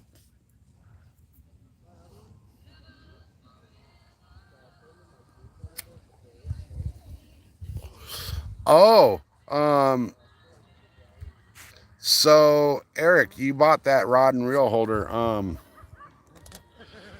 I know the one you're talking about. We were just talking about the other day. I think it was might have been on Rod's channel. And Crappie Man chimed in with that one. He calls us the Yeet Master 9000. Because apparently, like, when it sets that freaking hook, man, it sets that hook. So, off-grid terps too. Okay, I'll have to check that out. I'll have to check that out. Because I know you're growing some outdoor monsters out there, if I remember correctly. My outdoor just went to shit this year. Hopefully, in the next couple months, I'll be able to set the indoor back up. We've given we have my mother-in-law, and my dad living with us. We've put them on notice that it's time for them to find a new place. So we just can't do it anymore with them. They almost exploded our house. Hey, Tom, good to see you. David, welcome. David, a bunch of numbers is here, guys. He's another one you guys should be checking out and following. But yeah, we came home, the wife and I. If you go look through the channel, the last live stream that the wife and I did together when we were up fishing the higher elevation lake here, we were gone all day long. We streamed for 8-9 hours. It's an hour, a little over an hour and a half drive to the lake. So we got home. It was around 10 o'clock Friday night. We got home and we pulled into the driveway, and I opened the door. We were driving her Blazer. I opened the door of the Blazer, and instantly I smelled gas. And I thought, wow, that's weird. Everybody out here's on propane, so it's not really a gas leak. As I walked up to the front door of the house, it got stronger and stronger. I opened the front door, and it hit me in the face like a freaking hook from Mike Tyson. What had happened was her mom had cooked dinner earlier in the evening, and I guess when she went to take the pan off the stove, somehow the pilot or the flame got blown out on the burner. So she figured the stove was off, and she left the gas on full blast for 2.5 hours in our house. I don't understand how my dogs and my cat didn't die from gas poisoning. I also don't understand how either one of those two didn't smell the gas in the house. It's so bad that we had to open all the doors and windows. And I wouldn't turn on the fan for like a good 10-15 minutes because I didn't want a chance of,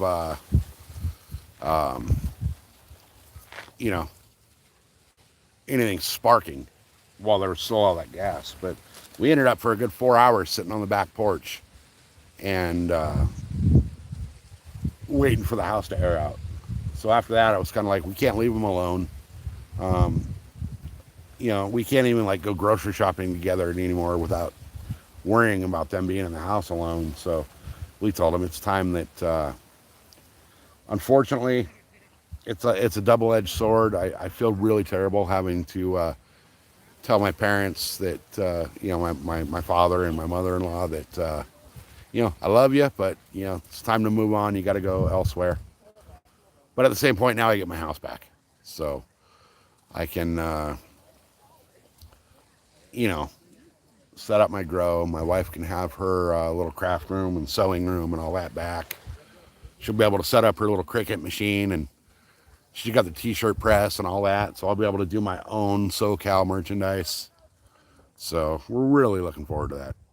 But Jose, man, or I'm sorry, not Jose, Joe, we are fishing. And I do appreciate you in the comments, helping out with the comments and whatnot. But if you're not going to be respectful, you're going to be asked to leave, pure and simple. And this is your first warning. There will not be a second warning. My moderators in here are awesome people. They're here for all the right reasons. That's why they have the moderator.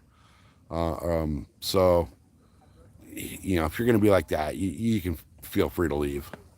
And as a matter of fact, with that comment right there, I'm going to ask you to leave. I'm also going to invite you to not come back.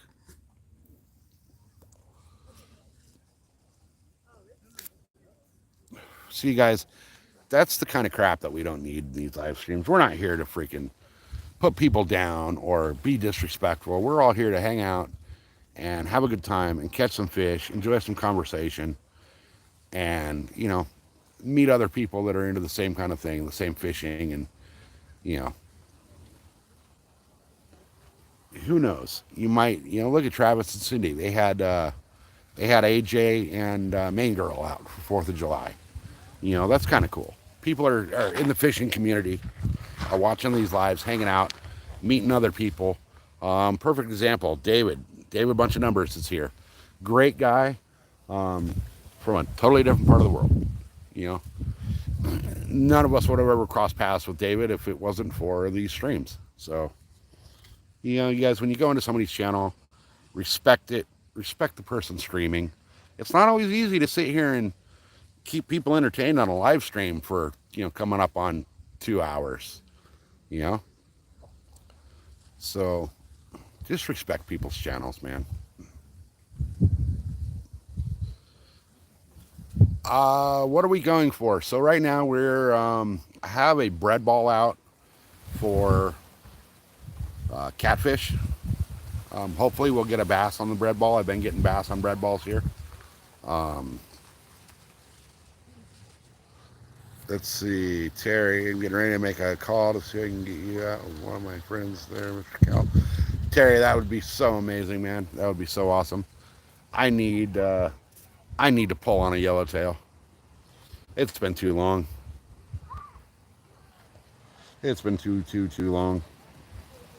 My poor my big rod, man. I feel so bad for it. It's been sitting on the rack for so long. So, actually, could somebody, Anthony or Terry or somebody, anybody, do me a favor and just type one channel cat into the chat so I can pin that?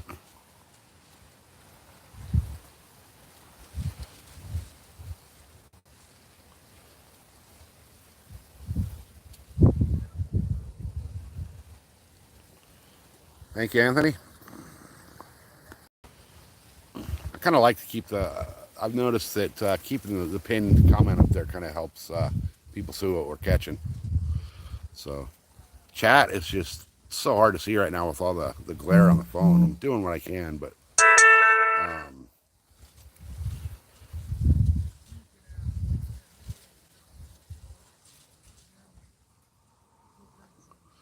yeah, dude, Terry, any of that would be stellar. Any of that would be stellar. I really was thinking about going out and doing a trip. I saw Top Gun 80 had a day and a half going out. And Top Gun 80 is probably my favorite boat in the San Diego fleet. But the flipping prices, man. The flipping price. I don't want to pay over $600 to go out and fish with, 40 guys that, 10 of them actually know what they're doing.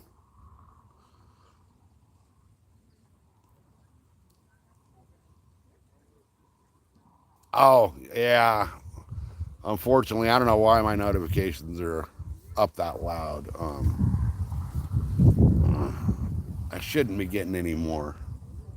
That was the wife texting me, which she's a managing mod on my channel, so she should be just talking to me on here if she needs to get a hold of me. She's at work, so she was probably texting me something about work. She knows I'm on a live, so that's all good. Yeah, it's just got so bad here the last couple of years with the prices on the tuna charters, and they're catering to more tourism type stuff than the locals. There is one landing out here that is more geared towards the locals. That's Seaforth. But I've had some issues with some of their crew. Um, some of their deckhands, to put it mildly, are dickheads. So, you know, I don't go out to fish to have people be assholes that are working there. You know, I go out there to fish to catch fish and have a good time.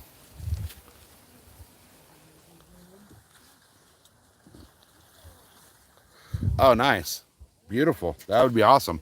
Um, it's funny. My dogs. Sorry guys, it's really hard to keep up with chat. It's another thing about the live streams. Um,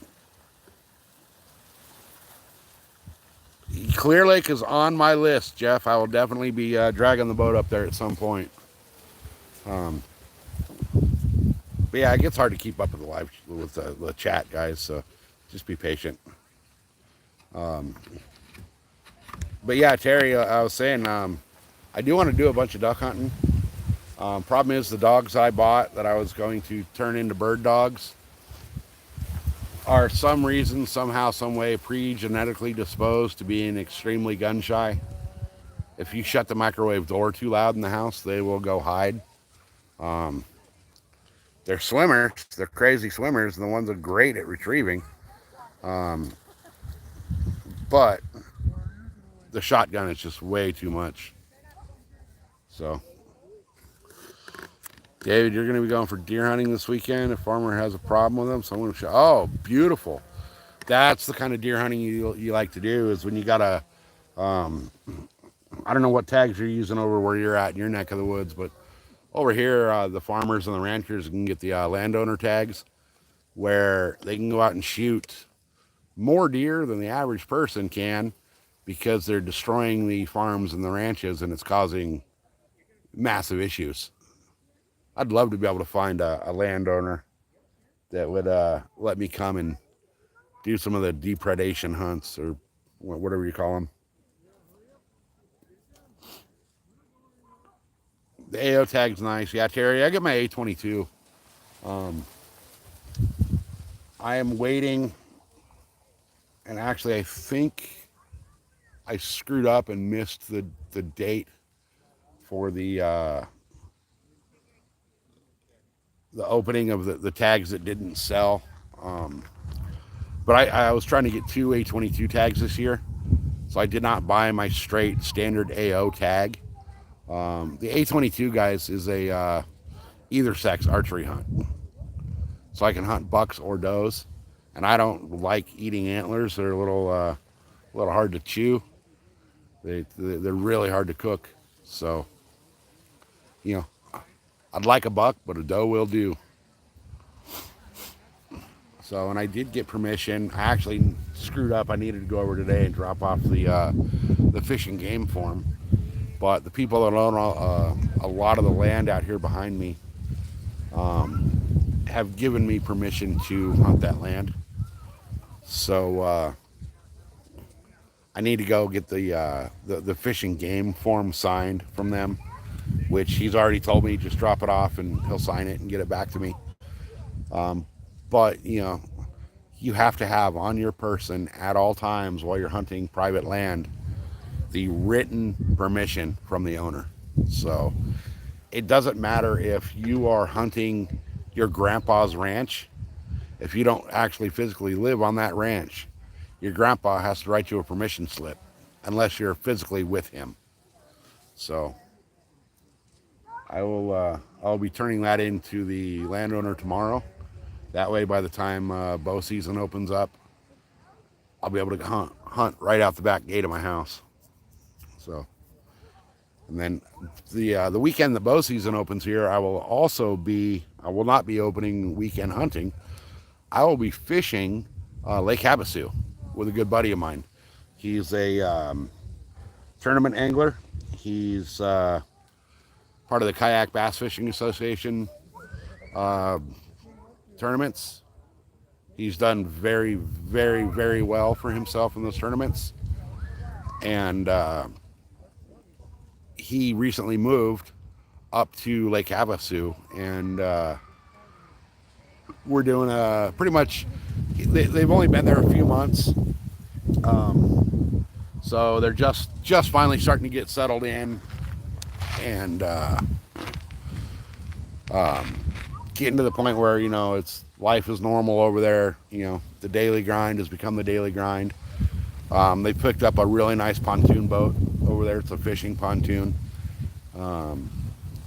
So he's having all the boys up first weekend of September for basically, you know, guys trip out onto Havasu. So I'm debating on yanking my boat up there, and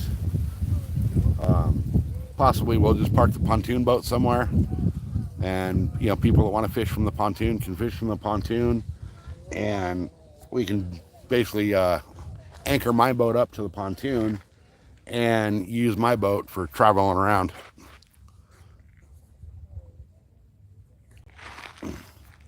Oh, they got the yep. Yeah, they have. I love watching the sting operations, where they do the mechanical deer and wait for people to go shoot it out of the truck or off the side of the road. I mean, like, you got to be a total asshole to do that. You know, that's poaching in my book. And if you can't tell the difference from a fake deer and a live deer, you're probably in the wrong sport. Yeah, Christopher, I got the new mic. Unfortunately, I didn't plug it in all the way or something last night. It lasted about 20 minutes out here and died. So right now we're just using the audio from the phone, but it's working for now. Hopefully the wind noise isn't too bad. I don't know how much longer I'm going to be out here. I've only got one fish today. It was a rather nice catfish. I will, once I get home, I will screen record that and make a nice short from it so you guys that missed it can all see it. But he was probably, I'm going to call him 8 pounds because I don't have a scale. People in the chat were saying he was bigger than that. So without a scale to prove the actual weight, I'm not going to claim a weight. I'm going to say he was in the 8-ish pound ballpark. But we'll see. He definitely the best fighting fish I've caught in this little pond yet. So that was my personal best out of this pond. Now I'm hoping that, as oddball as it sounds, the bass here will eat bread balls. So now I'm hoping to get a nice big chunky bass on a bread ball.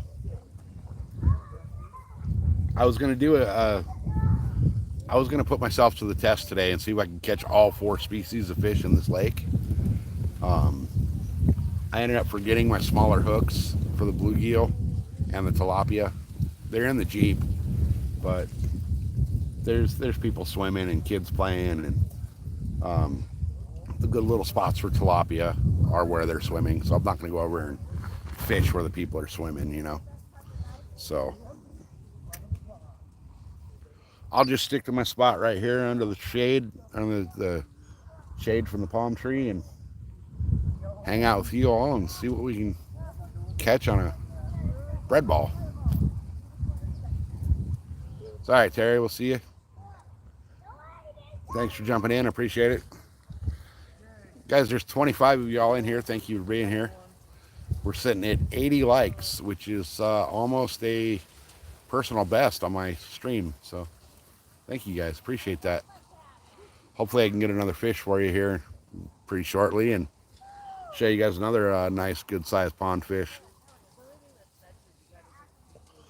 So, and I've said it a few times now.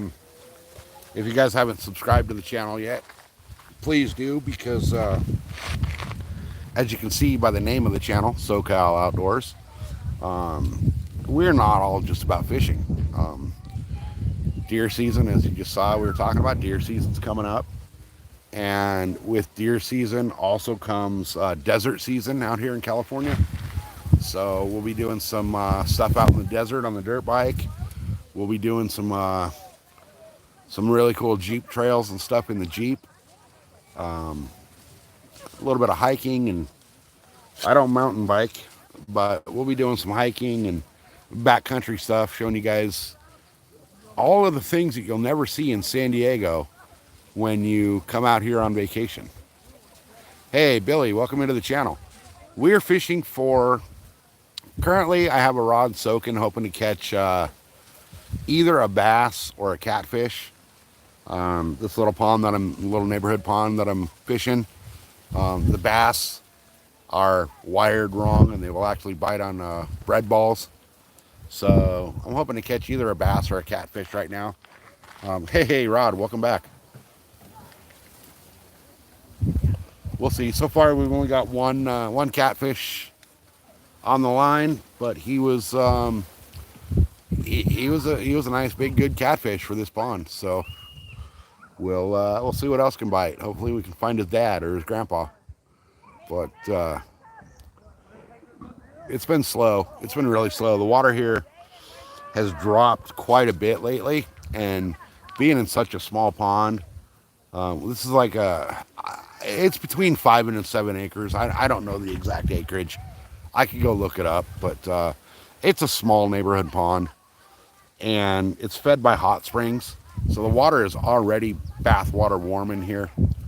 So between the water temperature, the triple digit temperatures we've had out here, because we're in the desert, it's been over 100 degrees for 2 weeks straight. Between that, the water dropping, all of the activity out here lately, because it's been so hot. I mean, as you can see, if I pan over here, there's quite a few people hanging out in the pond, swimming, playing, splashing around, having a good old time, and more power to them. But a lot of that activity and the heat and the water drop has really shut the fishing off here a lot. So, you know, it's getting tougher. The fish are getting smarter. More people are fishing here. But we do have that chance of catching, you know, a 5+ pound bass in here, which for California standards, a 5-pound bass is not huge, but for a 1-pound pond, a 5-pound bass is nice. And I have got a couple out of here that are in the 4 to 5 range. My scale, I keep saying I want to bring my scale with me, and every time I come over here, I leave the scale in the boat. So, you know, I can't say exactly how big they are. Oh, you're in North Carolina. Okay. 85 at your local lake. Yeah, that's warm. That's warm.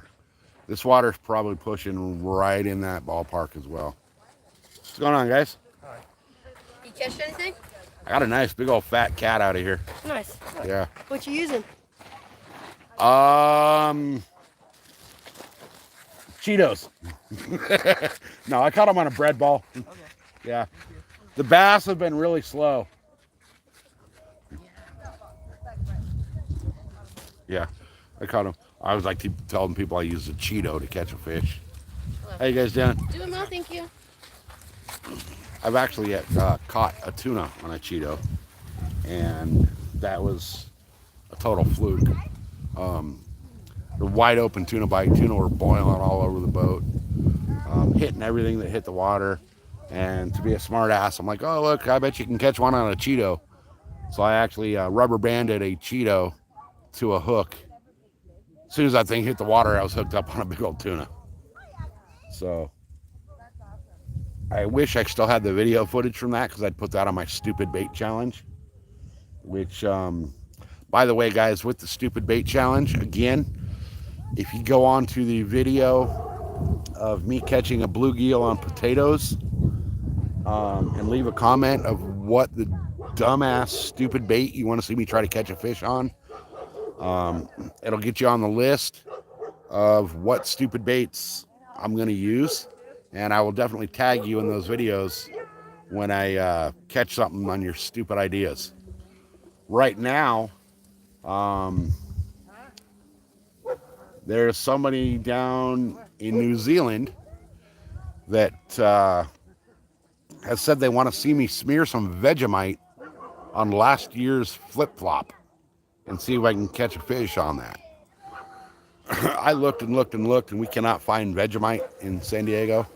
Apparently they just don't sell it here. So that person is going to graciously send me some Vegemite, and we're going to try to catch a freaking catfish on a piece of last year's flip-flop with some Vegemite smeared on it. So we'll see what happens with that. I have very low expectations. How's it going, guys? Pretty good. So we'll see what happens. I did the carrot video. Unfortunately, I did that at the end of a live, and my phone ended up dying halfway through. I did catch a fish on a carrot, but I need to redo that video so that it's, an actual better video. So we'll see. We'll see how it all plays out. But we're going to start doing those. I was going to drop those on Wednesdays. I think I'm going to change that around to either a Thursday or a Friday video drop and start fishing the big lake on the boat on Wednesdays or Tuesdays, and possibly Tuesdays and Wednesdays. So I'll do the stupid bait challenge. I will be doing those videos on either a Wednesday or a Thursday and dropping them the following day. So Stephen Underwood, welcome in. You need to throw some corn and grit balls in the water. It's weird. There's nothing here that really eats the corn. I've thrown it out for the tilapia and the bluegill here, and they wanted nothing to do with it. So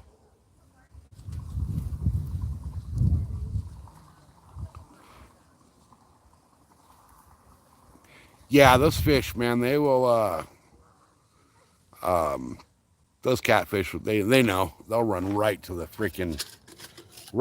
first snag or rock pile or tree branch or whatever, try to wrap you up and break you off. That's what this one out here was doing to me. There's a few little rock piles out here in this lake, and he was trying to wrap me around those. So yeah, the British footlocker, exactly. So what I'm going to do is I do have last year's flip-flop that was blown out that for some reason I never threw away. So I'm going to figure out a way to impregnate that part of that flip-flop with the Vegemite and chunk it out in the pond and see if I can catch a catfish on a Vegemite flip-flop. We'll see. There's a nice little bass that just popped right over there. He came up out of the water trying to get a dragonfly.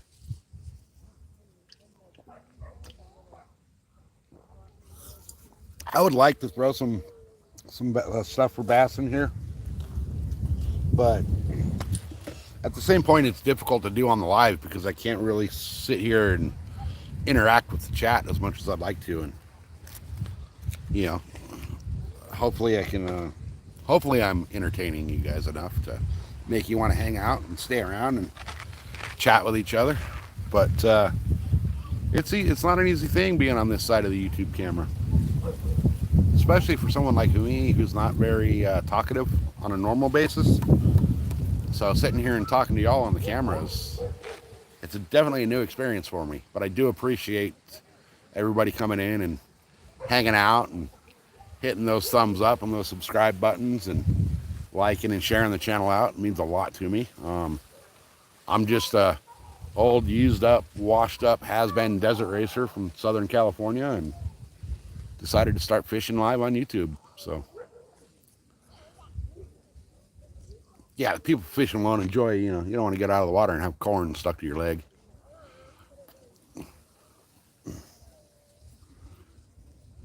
Yeah, I don't know how I'm going to do it with the flip-flop. I don't know if I'm going to try to inject some Vegemite in there somehow, or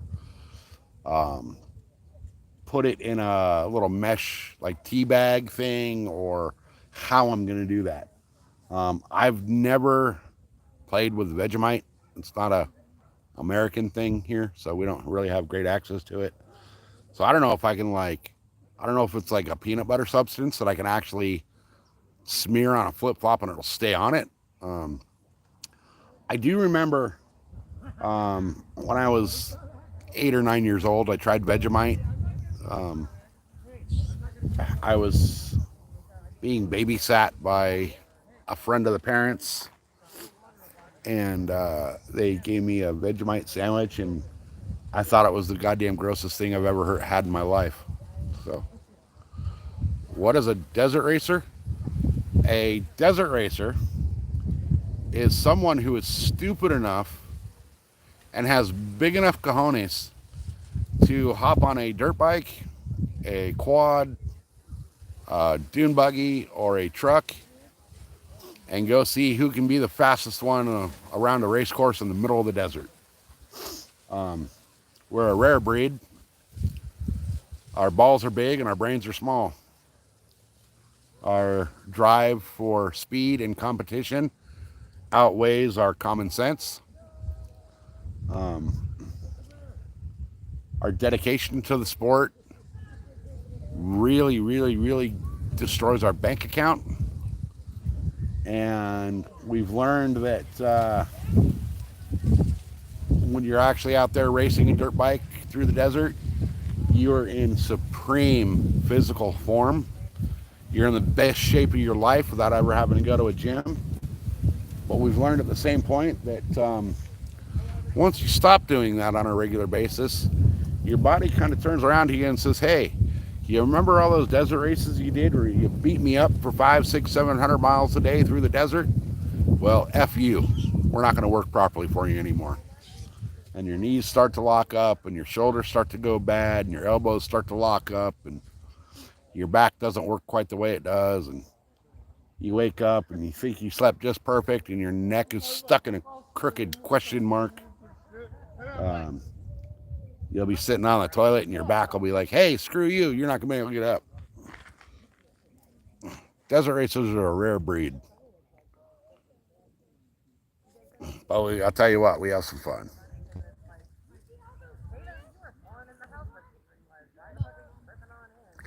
Yeah, that's what I'm thinking. Once I get the Vegemite in hand, I'll have a little more idea of how I'm going to be able to rig it up. I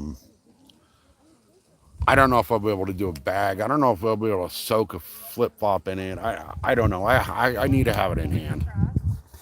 But yes, Rod, you're right. I've tasted it one time in my life, and I would rather lick a dead moose's asshole than ever put Vegemite in my mouth again.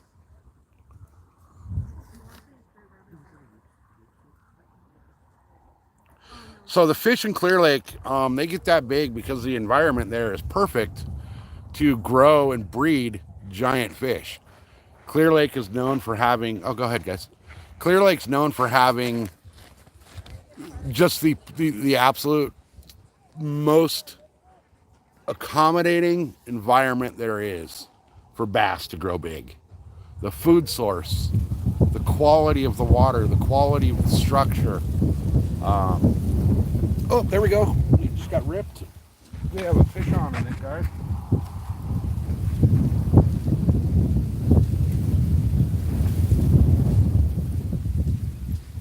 I missed him. I'm going to let that bait soak a minute. We just got ripped, though. It's going. Oh, he's on. Nice. There you go. I thought he was gone, now he's on. Yo, he's small. Oh, no, maybe not. We're fish number 2, guys. He's definitely not a... Oh, maybe he is. He's definitely a catfish. He's in their head shaking. Oh, I think I lost him. Nope. Did I lose him? No, he's there. He's doing that thing that carp did to Rod last night. Oh, there he goes. There he is. He's definitely not as big as the other one, but he's feisty.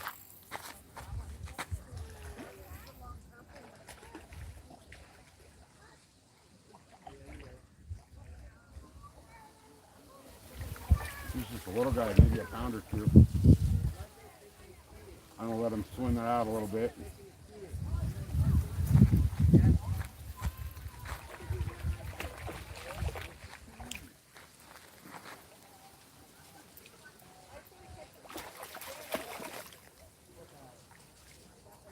All right.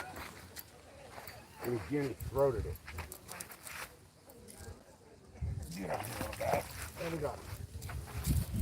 There we go. Nothing like the last one, but he's a fish. I'd seen him hit. I went to go grab him. He wasn't, didn't feel like he was there, so I set my rod down and he took back off. Could eat my pliers, dang it. These fish just absolutely throat these hooks.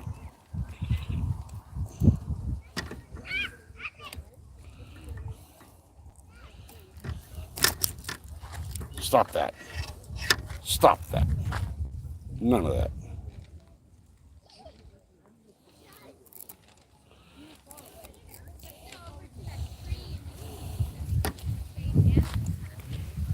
Okay, he throated it, so I'm gonna cut him off. He's already bleeding. I'm just gonna cut that braid and let him go with it. There we go, guys. Another cat.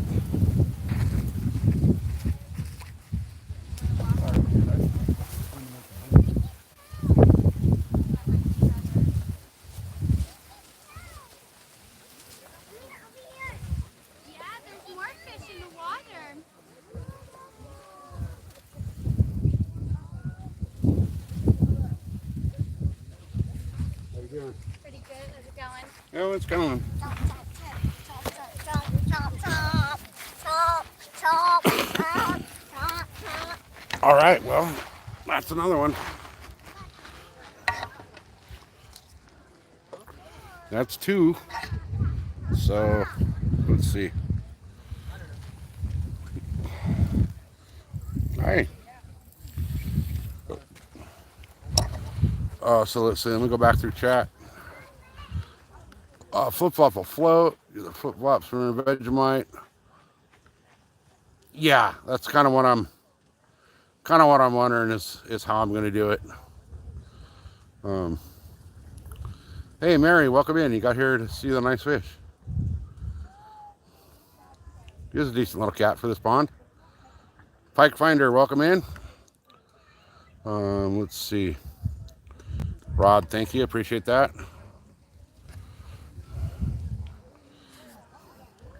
So, let's see where my battery stands on my phone here. I can't see. Hold on a second. We're at 14%, guys. And I don't have my power bank with me to be able to charge it back up. So what I'm going to do is I'm going to throw another bait out here. And actually, you know what I'm going to try? I'm going to try something since I have to re-rig anyway. I'm going to throw a Senko out here. Now, do I want to throw a Senko or do I want to throw a brush hog? I'm going to throw a little bass bait out here and see if I can maybe get a bass. Let's see if I can put another species on the list here. I think I can. I'm pretty sure I can. I've done it here before. I was hoping to go for the Grand Slam on this pond today. I unfortunately didn't bring my panfish stuff with me. I thought it was in my little tote bag here that I bring into the pond, which is just I think it's an old makeup bag of my wife's that I found laying in the closet. Honey, if you're watching, this bag was not old. I'm sorry. I apologize. I'll get you a new one.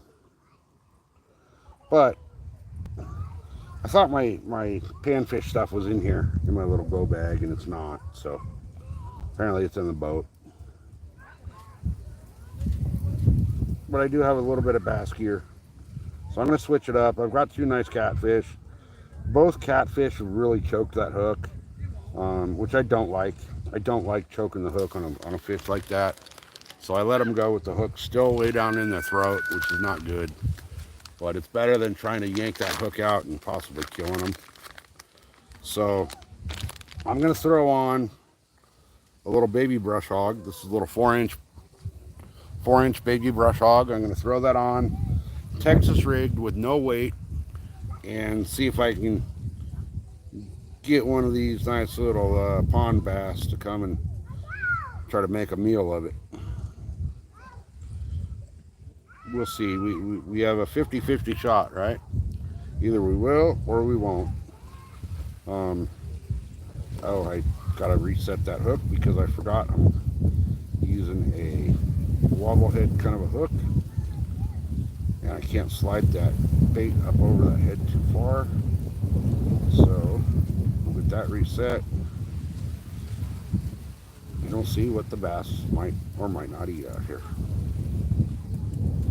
Now, what I'm going to do, guys, is this is actually supposed to be a jig trailer here that I'm using. So what I'm going to do is I'm going to cheat it a little bit, and I'm going to chum the hell out of the bluegill here, and they're going to create one heck of a disturbance. And I'm going to see if my theory proves true, that if I chum up those bluegill enough, it'll call the bass in and hopefully get a bass on the line here. So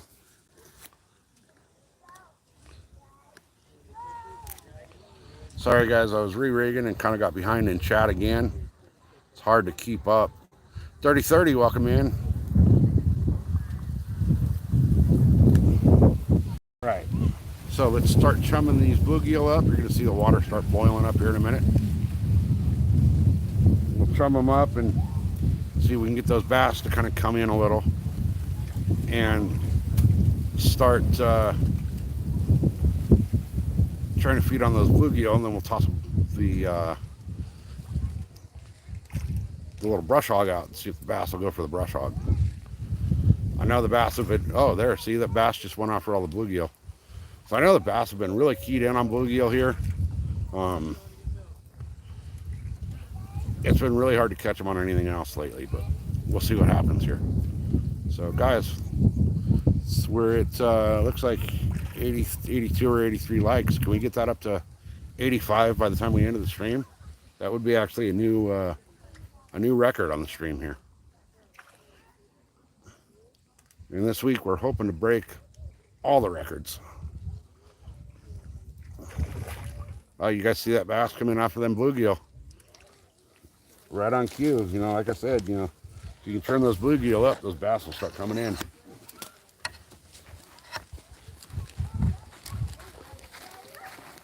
And once those bass come in, man, they're coming in to eat. So, all right.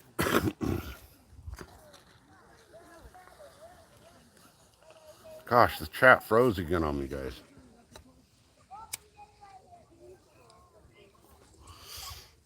Hey, appreciate that, Rod. I would love to see that 100 mark. So I'm going to sit here, lazy style. I'm going to wing this brush hog out there weightless, not too far. I'm just going to kind of swim him a little bit. Real slow swim and see what happens. Oh. Let the kid go by. It's me. How you doing, man? That's me. No, that's a bait. We're going to let these people walk by, and then I'll cast back out. I want to be able to see the chat, you know.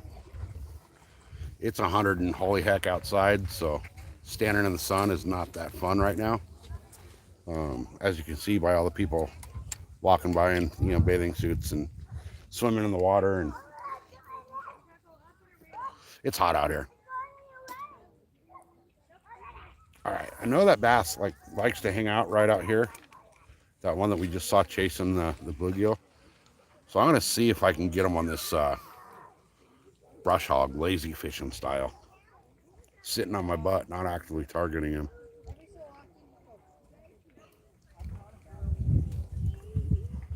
But you never know.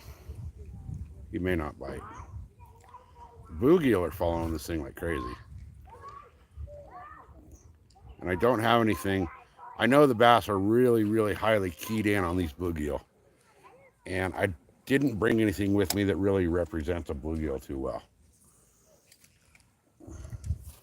So we'll see what I can get on this little brush hog. So, Rod, that's the canoe that was in the video. That's the one. If you guys go look at my video, my shorts, I also did a long form showing the entire thing from lake to shore. That's the one that they dumped in the short video the other day.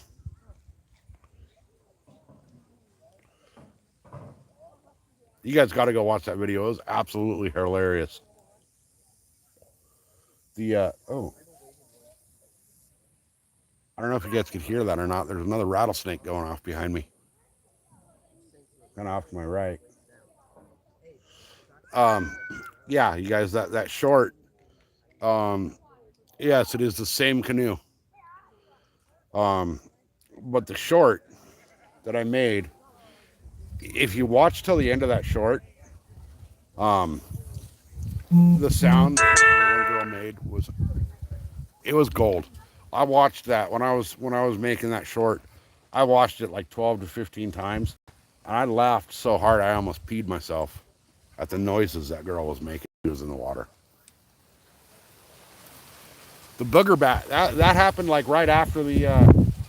That was funny because that happened the same live stream. I got both of those, the booger bat and the canoe.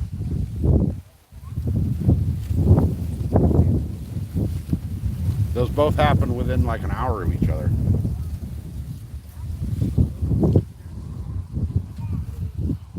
Man, this pond is really starting to go off today. It's really going off. There's a lot of people over here. I didn't figure there'd be many people over here for a Monday, but there's quite a few people over here. There's way too many women walking around here with all the kids that are wearing way too small bikinis. Yeah, that bat video was great. I wish that it would have came out a little brighter, because it was getting dark. Obviously the bats were flying around. I wish it would have came out a little brighter because it was just hilarious the way he was like glommered onto the line and wouldn't let go. So that was a great video. It was funny too because all of a sudden I felt like my line was just like, I knew it wasn't a fish on there, but the line was pulling around and I couldn't figure out what it was, and I saw him like doing freaking gymnastics around my line. It was absolutely hilarious. Absolutely hilarious. So guys, we're at what looks to be 86 or 88 likes. I want to thank all of y'all for those. I think we've broken a record.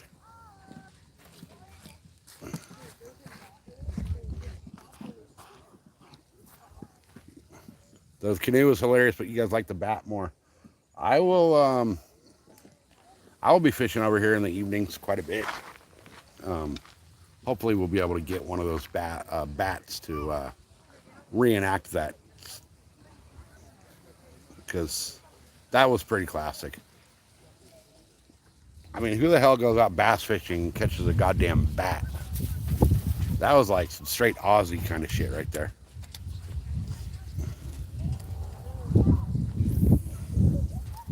All right, I'm gonna drop this brush hog. I'm kind of swimming this brush hog. I'm gonna let it drop and kind of work it in along the bottom. I really should get up and actually fish, because every time people walk by, they're gonna go up around behind me, which is kind of rude on my behalf, or I gotta reel in real quick and let them pass. But guys, if we can get that likes to 90, that would be amazing for this stream. I've never actually got it up that high yet, so. Y'all, I've seen those bats harassing you, man. They love, I don't know what it is about the line, but something about the freaking fishing line, man. Bats just, I don't know what it is. It's like candy or something to them. It attracts them like crazy.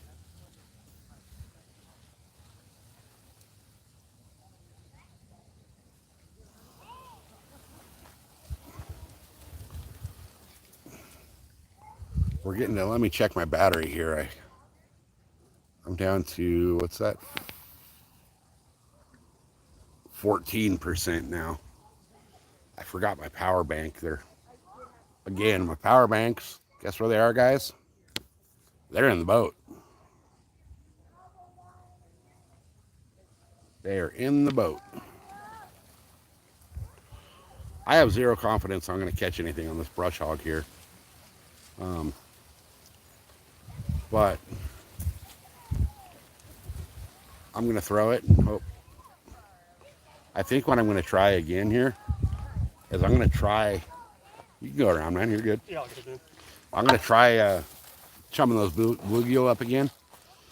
And as soon as they start boiling up, I'm going to get this brush hog out there again and see if my theory holds true. That if I can get those bluegill going, the bass will come swooping in, and hopefully I'll be able to have them fight a brush hog instead of a bluegill. There they go. They're already on it. As soon as it hits the water, they're all over it. And all that commotion that they make,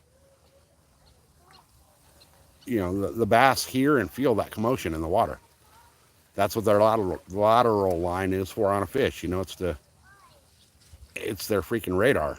So they'll hear and feel all this commotion going on, and that usually draws the bass in here. And if I can get a bass to get drawn into this commotion, then hopefully the bass will hit the brush hog here. We'll see. We'll see.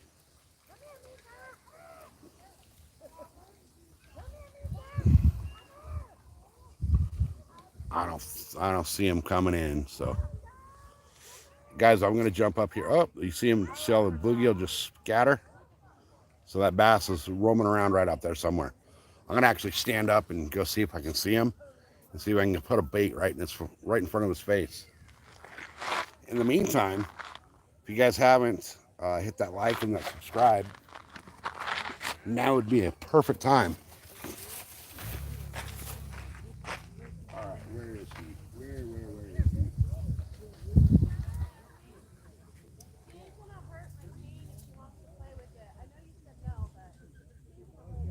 Come on, fishy.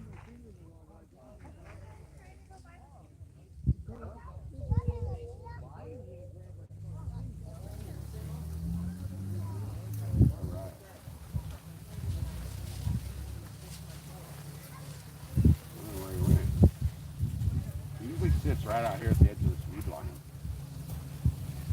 Maybe if I try something, I'm gonna cast parallel to the weed line.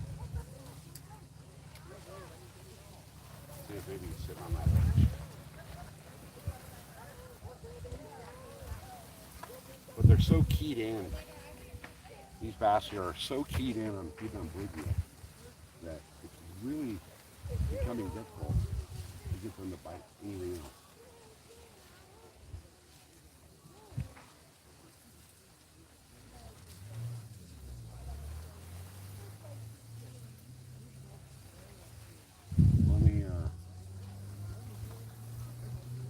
Let me try something different here.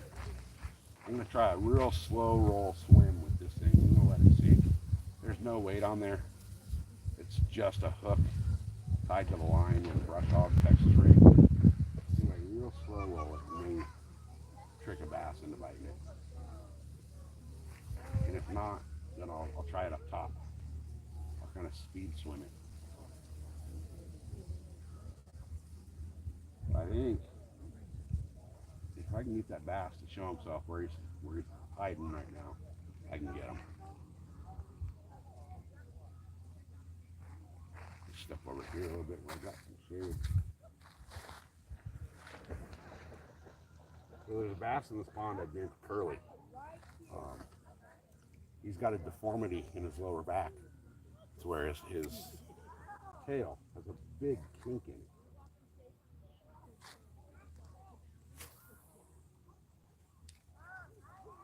And I've caught curly a handful of times in here. Yeah, I'm swimming this a little faster along the upper part of the water column here.